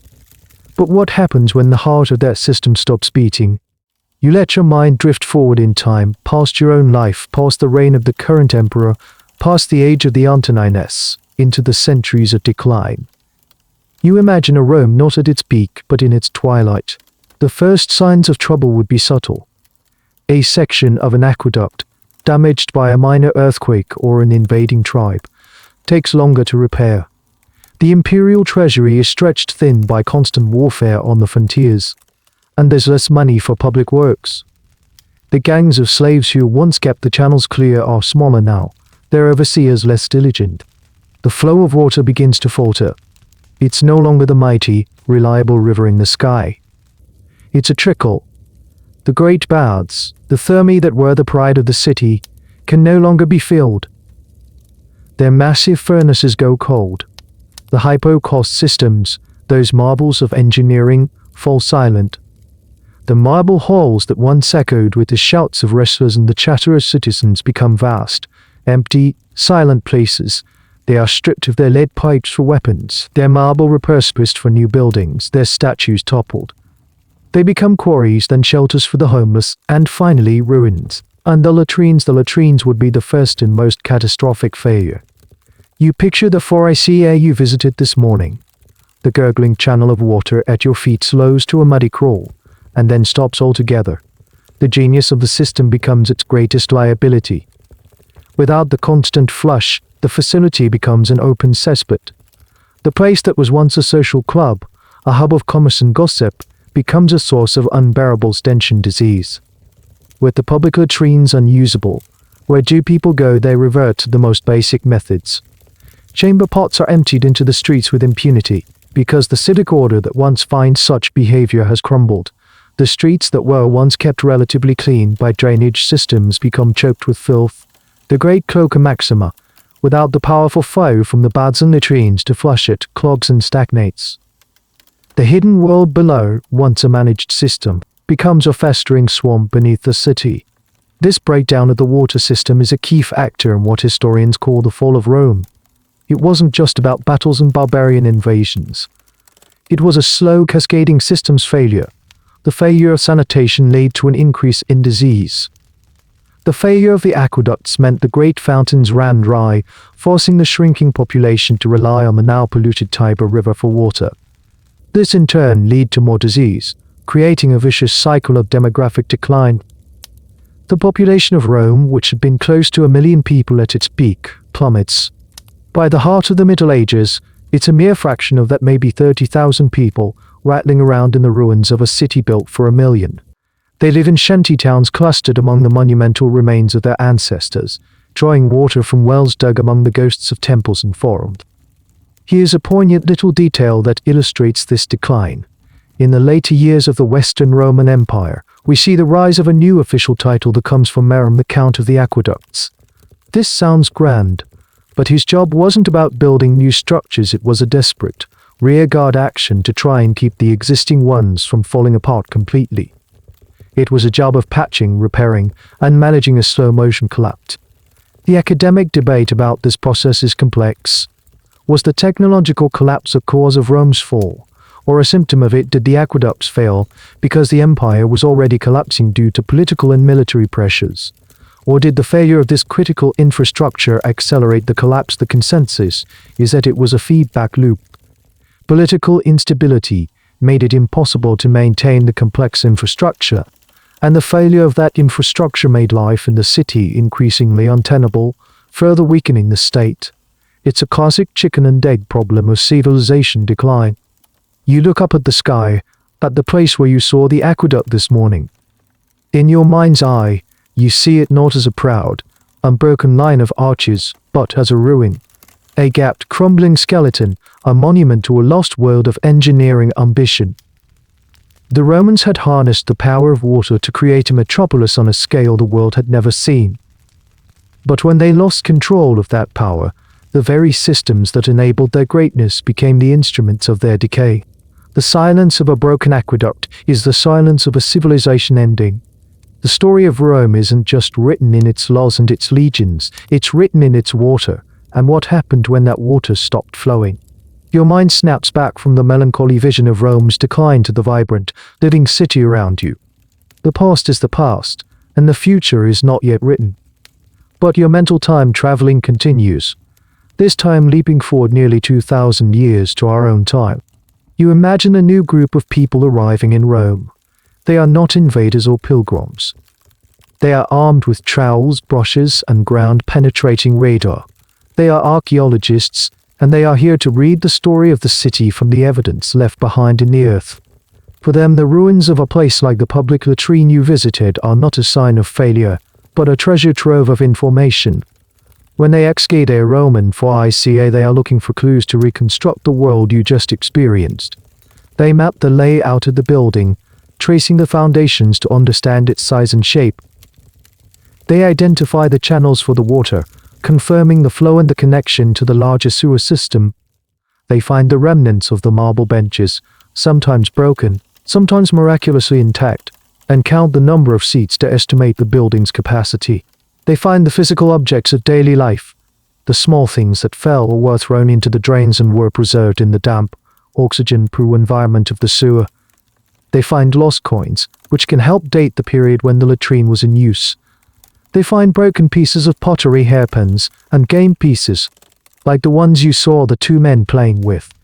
Each object is a tiny breadcrumb leading back to a real human moment. But the most incredible discoveries come from a field that would have been unimaginable just a few generations ago by archaeology. The archaeologists take soil samples from the bottom of the sewer channels. This soil is, to put it delicately, the mineralized and fossilized remains of everything that was flushed down there millennia ago. It's known as cess, and it's historical gold. Back in the lab, scientists can analyze this material in astonishing detail. By looking at it under a microscope, they can identify the microscopic eggs of the intestinal parasites, the whipworms and roundworms that plagued the Roman population. This gives them direct evidence of the diseases and chronic health issues the people faced. They can confirm that the Roman diet was not as parasite-free as their bathing habits might suggest. This is the hard evidence that fuels the debate about whether Roman sanitation was truly healthy. They can also analyze the undigested food remains. They find seeds from figs, grapes, and melons, bones from fish and small birds, and the husks of grains. This allows them to reconstruct the diet of the average Roman with incredible precision. They can tell what was in season, what imported luxuries were available, like peppercorns from India, and what the staple foods of the common person were. The latrine, in a very real sense, provides a menu of Roman cuisine. One quirky and famous example of this comes from the city of Pecunia, which was buried by the eruption of Vesuvius. Archaeologists excavated a large sewer that ran beneath an entire insular block. In its depths, they found the largest single deposit of Roman human waste ever discovered. Analyzing this treasure trove, they learned an immense amount about the diet and health of ordinary people. They found that the tenants ate a lot of fish, figs, olives, and eggs. They also found that one individual was suffering from a bacterial infection, proving that these diseases were present. The sewer of Pecunia became a kind of Rosetta Stone for the Roman diet. The academic debate in archaeology often revolves around interpretation. When archaeologists find a beautifully decorated latrine, does it mean the Romans were aesthetes who loved to beautify every aspect of life, or was the decoration a form of ritual hygiene, meant to placate the gods and ward off the evil spirits of the sewer when they find a high concentration of parasite eggs? Does it prove the failure of the Roman system, or does it simply show that ancient life was difficult and that the Romans were doing the best they could with the knowledge they had? The archaeologists are detectives, piecing together a puzzle with most of the pieces missing. They can tell us what people ate, but not what the food tasted like. They can tell us what diseases they had, but not how they felt. They can show us the buildings they used, but they can't hear the conversations that took place within them. You think of these future scientists carefully brushing the dirt from a fragment of a marble bench, the very same bench you sat on in your mind. They are your silent audience, the ones who will try to understand your world long after you are gone. Your simple, everyday act of going to the toilet becomes, for them, a data point in a grand historical study. It's a strange and humbling thought, to know that the most mundane aspects of your life could one day become the subject of intense scientific scrutiny. The journey to the latrine, it turns out, doesn't just end when you walk out the door. It echoes for millennia, as you round the final corner onto the street of your own insula. One last piece of the puzzle clicks into place in your mind. It's the central, most visual, and most debated artifact of your entire morning, the xylospongium, the sponge on a stick. You've experienced it. You've thought about its role in spreading disease. But now you consider it from a different angle as an object of intense historical debate. Of all the things you've seen today, this simple, humble tool is perhaps the most enigmatic, the one that scholars argue about with the most passion and, frankly, the most revulsion. The core of the debate is simple: how on earth did this system actually work in a way that people could tolerate the idea of a single, shared sponge being passed among dozens, if not hundreds of people a day seems so fundamentally unhygienic that it beggars belief. This has led historians and classicists down several rabbit holes of speculation, trying to find a more palatable explanation. The first major theory, the one you've been operating under, is the communal model. This is the straightforward, horrifying interpretation. The sponge sticks were permanent fixtures of the latrine, owned and maintained by the establishment. You used the one that was available, gave it a rinse, and put it back for the next person. The evidence for this is largely circumstantial. Seneca's story of the gladiator using the sponge stick implies it was a known, singular object. The logistics of a public facility also point to providing the tools on site. But this model is so disgusting to modern minds that it has spawned several counter-theories. The most popular of these is the personal sponge theory. This hypothesis suggests that only the stick, the xylon, was communal. Roman citizens, at least those with a bit of money, would carry their own personal sea sponge, their sponge with them when they went out. Upon arriving at the latrine, they would affix their private sponge to the public stick, use it, and then detach it and take it home with them in a small bag for cleaning. This is a much more appealing idea. It solves the primary hygiene problem, but the evidence for it is virtually non-existent. We have no ancient texts describing this practice. We have not found any archaeological evidence of personal sponge bags. And it raises its own logistical questions. What did the poorest people do, who couldn't afford their own sponge?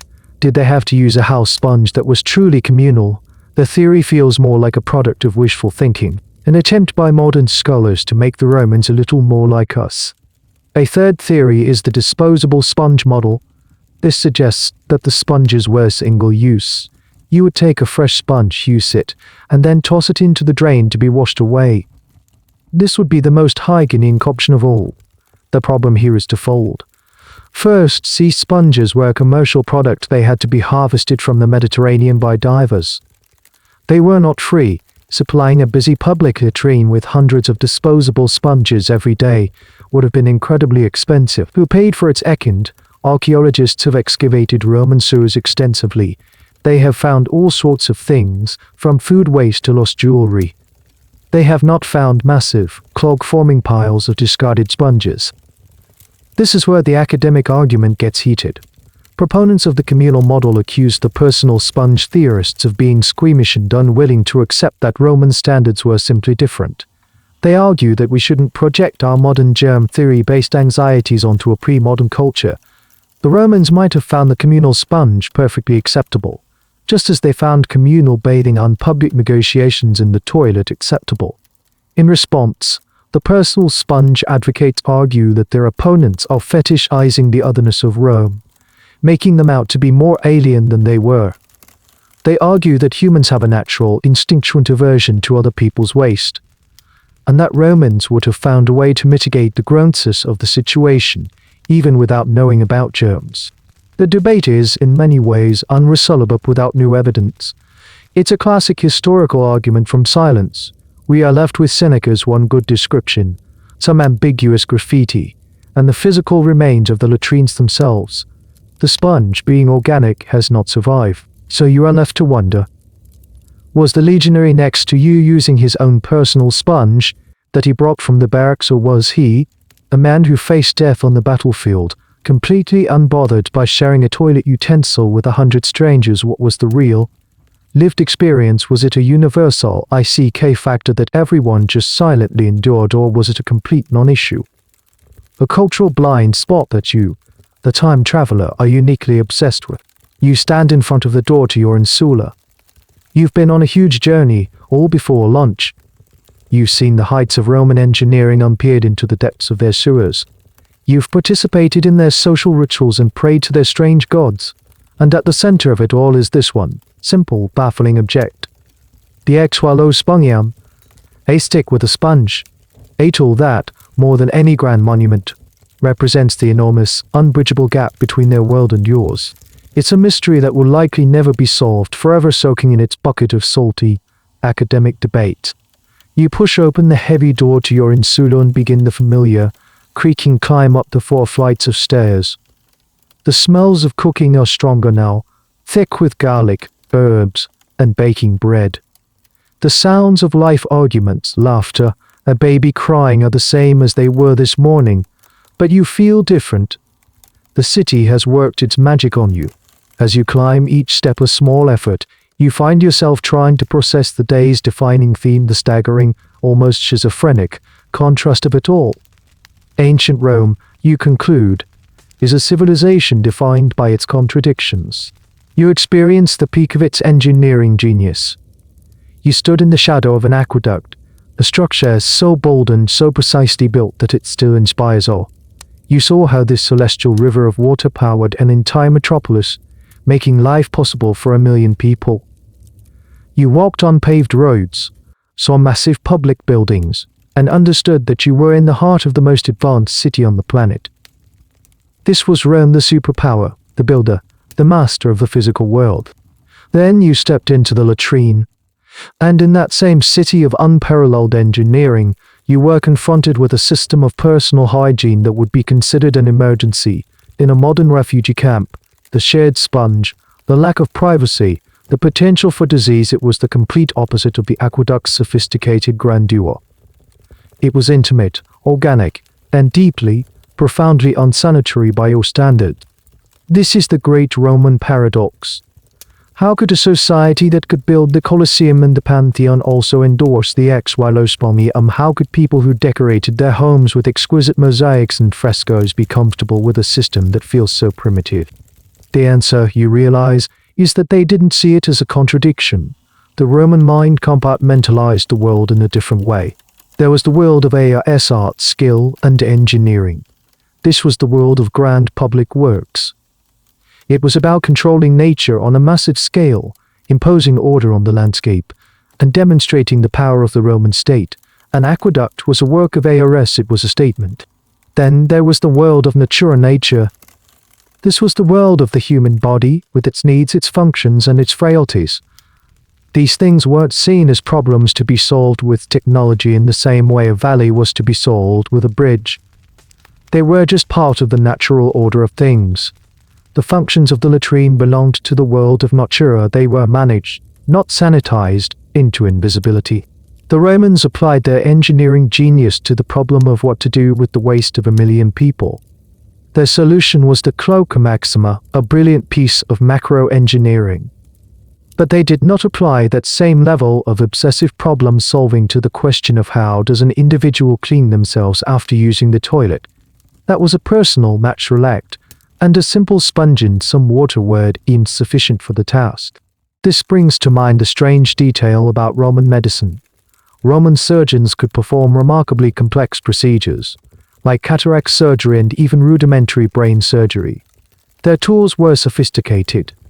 Yet these same surgeons would operate with unwashed hands, completely unaware that they were the source of the deadly post-operative infections that killed so many of their patients. But they couldn't see the invisible world of germs. It's the same paradox, macro-level genius paired with micro-level ignorance. The academic world continues to grapple with this fundamental contrast. Was the Roman Empire a shining example of civilization, a beacon of law, architecture, and order in a chaotic world, or was it a brutal, unhygienic, and deeply unequal society, built on slavery and conquest, whose glittering facade masked a much darker reality? The truth, as you have experienced today, is that it was both, at the same time.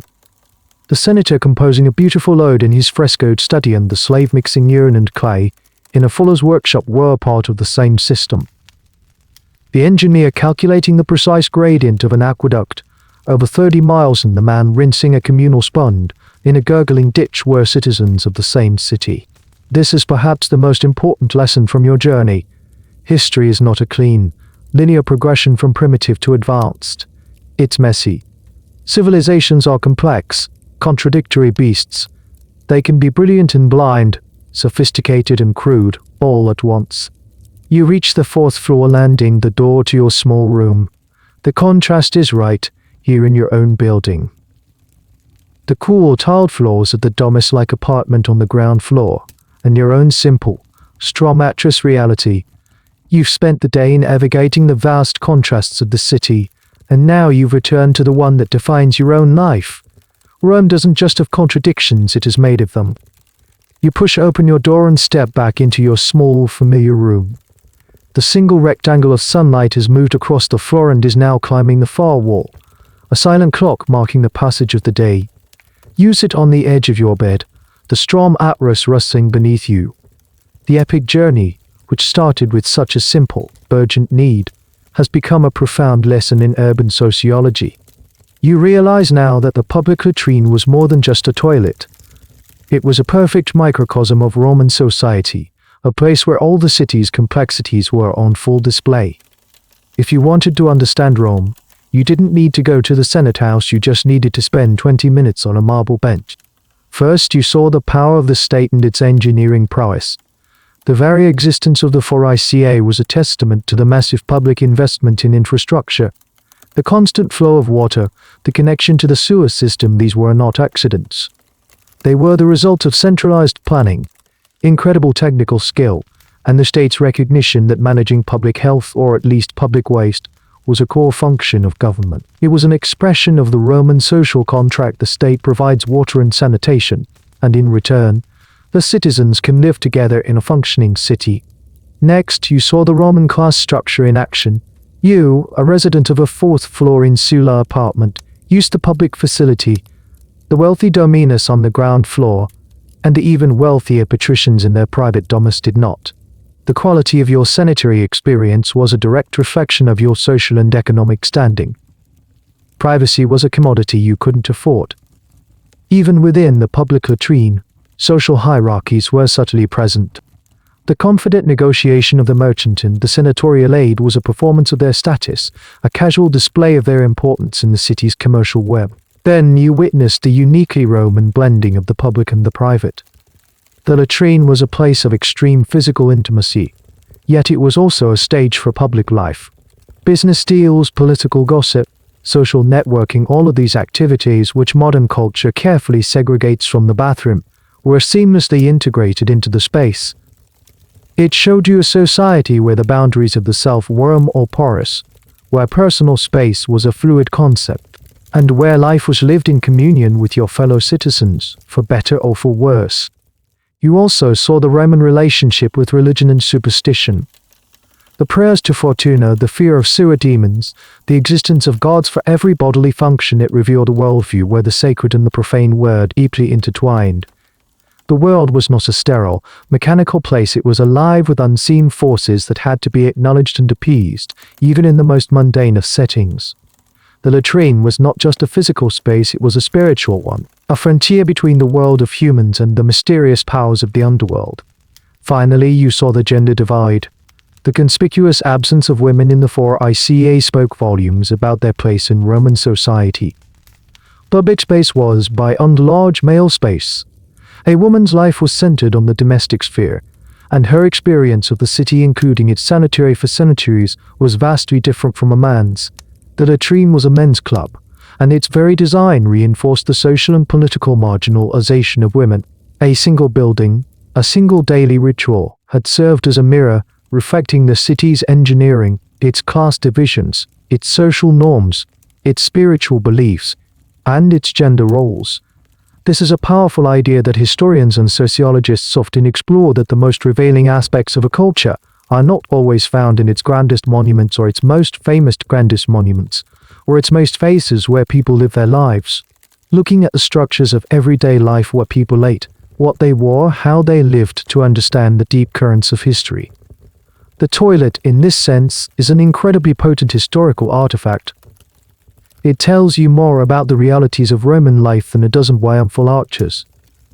The arch tells you the story the Romans wanted to tell about themselves, a story of power, victory, and glory. The toilet tells you the story of how they actually lived, a story of communal living, ingenious engineering, social anxieties, and a shared sponge. You lie back on your bed, staring at the ceiling. Your small room feels different now. It's not just a box in a tenement, it's a data point in a vast, complex social matrix. Your simple trip to the toilet was a journey to the very heart of what it meant to be a Roman. The afternoon light softens, turning from gold to a warm, dusty orange. The sounds from the street below begin to change. The sharp cries of merchants and the rumble of carts are replaced by the lower, more relaxed hum of people heading home, the clatter of shutters being closed for the evening. The day's work is done. You feel a sense of closure. Your journey is complete. You have followed a simple biological imperative on its full course through the labyrinth of Roman culture. You started in this very room with a pressing need. You ventured out into the city, navigating its wonders and its hazards. You faced the public latrine with its strange rituals and social codes. You experienced the shared vulnerability and the unexpected camaraderie of that space. You confronted the infamous xylospongium and made your peace with it. Then your journey expanded. You washed away the grime of the city in the opulent, communal luxury of the public baths. You saw the city as a text, reading its secrets in the graffiti scratched on its walls. You contemplated the hidden, dangerous world of the sewers beneath your feet and the silent, slow decay of the future. You flew forward in time to see your world through the eyes of archaeologists, and you wrestled with the historical debates that still surround these everyday practices. You have, in a sense, said hello to ancient Rome, and now it's time to say goodbye. You walk over to your small window and look out. You can't see the grand monuments from here, just the terracotta roofs of the neighboring inn soar, stacked against the darkening sky like a man-made mountain range. A thin plume of smoke rises from a rooftop kitchen nearby. For a moment, you feel a sense of belonging. You are a part of this chaotic, beautiful, contradictory city. You understand its rhythms a little better now. You have participated in its life. You think back to the public latrine one last time. Not with the shock or disgust you first felt, but with a kind of weary affection. It's no longer just a toilet. It's a character in the story of this city, a place of profound humanity. It was a space that stripped away pretense. For a few minutes, senator and soldier, merchant and mumbler, were all just men sitting on a bench, equalized by a shared, humble need. For all its flaws and its questionable hygiene, there was something undeniably honest about it. Your experience has deepened your understanding of history itself. History isn't just a collection of dates and facts. It's a sensory experience. It's the feeling of cold marble on your skin, the smell of vinegar in damp stone, the sound of water gurgling in a channel, the murmur of a dozen conversations you can't quite understand. It's about trying to inhabit the minds and bodies of people who lived in a world so different from your own. You've learned that the most advanced civilization is not necessarily the most clean, and that our modern definitions of comfort and privacy are not universal truths, but recent and culturally specific inventions. You've come to appreciate the immense, invisible infrastructure, both physical and social, that is required to make a city work, and how fragile that infrastructure can be. This is the end of your Roman day. The sun dips below the horizon, and the city lights its lamps. The roar of the metropolis softens into a murmur. You have survived. You have navigated its social codes, used its bizarre facilities, and emerged, if not cleaner by modern standards, then certainly wiser. You have a story to tell. You turn from the window, the little room now deep in shadow. The urgent call that set you on this whole adventure has been answered. A sense of peace settles over you. You have walked through a piece of living history, and it has left its mark on you. The shared sponge, the shoulder-to-shoulder seating, the public business deals, they are no longer just shocking factoids. They are part of a memory, a day you spent as a Roman, and with that thought, you are ready to leave this world behind. The journey is over, it's time to go home. The door to your room closes with a soft click, shutting out the hallway. The Roman world, with all its noise and smells and vibrant life, begins to dissolve. The scent of wood smoke and garlic fades, replaced by a clean, neutral scent you can't place. The distant murmur of Latin voices melts away, leaving only a soft, low hum. The feeling of the lumpy straw mattress beneath you dissolves. The rough wool of your tunic seems to evaporate from your skin. You are no longer sitting on a rickety wooden bed frame. You are somewhere else, somewhere solid, cool, smooth. Your eyes blink open, adjusting to a different kind of light. A soft, artificial glow from a single bulb overhead. You are sitting in a small, quiet room. The walls are a calm, pale color. The floor is made of clean, hexagonal tiles. There is a door, and on that door is a small, silver lock that you, yourself, have turned. You are alone, completely, undoubtedly alone. And then you see it, right in front of you, a gleaming white porcelain throne, your toilet.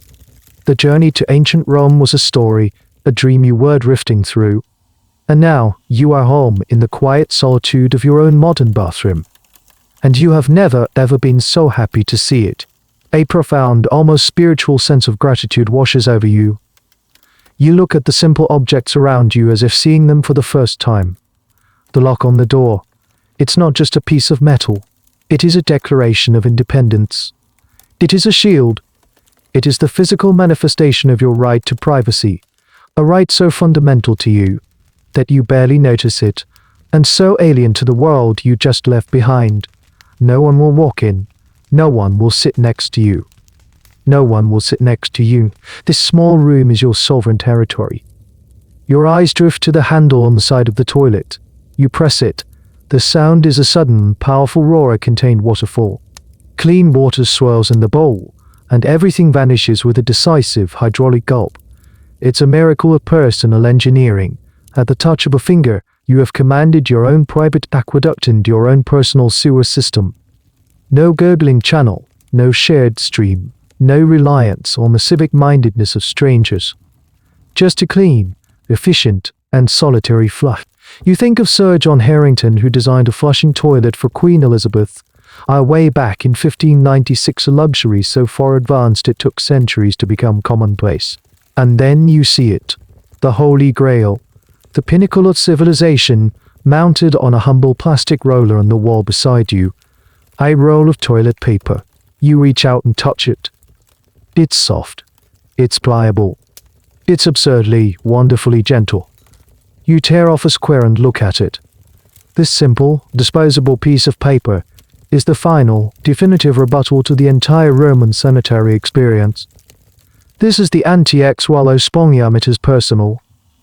It is hygienic. It is designed for your comfort, and then it is gone forever.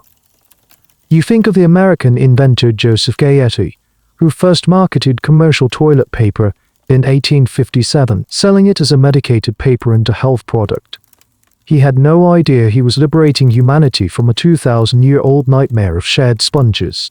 This feeling, this wave of intense appreciation for a locked door and a roll of paper, is a unique form of time travel's reward. It's a perspective shift that no history book can truly give you. Historians can debate endlessly about the social function of Roman latrines or the precise cleaning methods of the xylospongy, and they can analyze the parasite, eggs and the graffiti. But this feeling, this deep, visceral understanding that comes from contrasting their reality, it's the closest we can get to historical empathy. It's the moment you stop just learning about the past and start feeling its weight, its texture, its itchiness. Your bathroom is no longer just a bathroom. It is a palace. It is a testament to 2,000 years of progress in the simple, essential art of being clean, private, and comfortable. Your journey to the bustling, chaotic, and brilliant city of Rome has ended in the quiet, peaceful solitude of this small room. And you will never take it for granted again. And so the story is over. The echoes of Rome, the clamor of the forum, and the whispers of the latrine all fade into a gentle silence. The only sound now is the soft hum of the fan in the corner of your own quiet room, a sound as steady and as peaceful as your own breathing. The journey is done, and you are back, safe in the familiar comfort of your own time, in your own bed. Let the images from that other world soften and drift away. The hard marble of the benches can melt into the softness of your pillow. The gurgle of the water in the channel can become a distant, lulling stream, a sound to carry you off towards the shores of sleep. You can feel the weight of your eyelids now growing heavy, like the ancient stones of the Colosseum settling into the earth. There are no more challenges to face, no more crowds to navigate. There is only this quiet, this peace, this gentle descent. If you meet any Romans in your dreams tonight, perhaps they will be smiling. Perhaps they will be sitting on benches made of clouds, finally enjoying a bit of peace and quiet themselves. The past is a dream that we can visit, but it cannot hold us. It releases you now, back into the stillness of your own night. Just let your thoughts drift, float, and fade. Let the darkness be a warm, soft blanket. There is nothing left to do now but rest. The end of the article. Good night.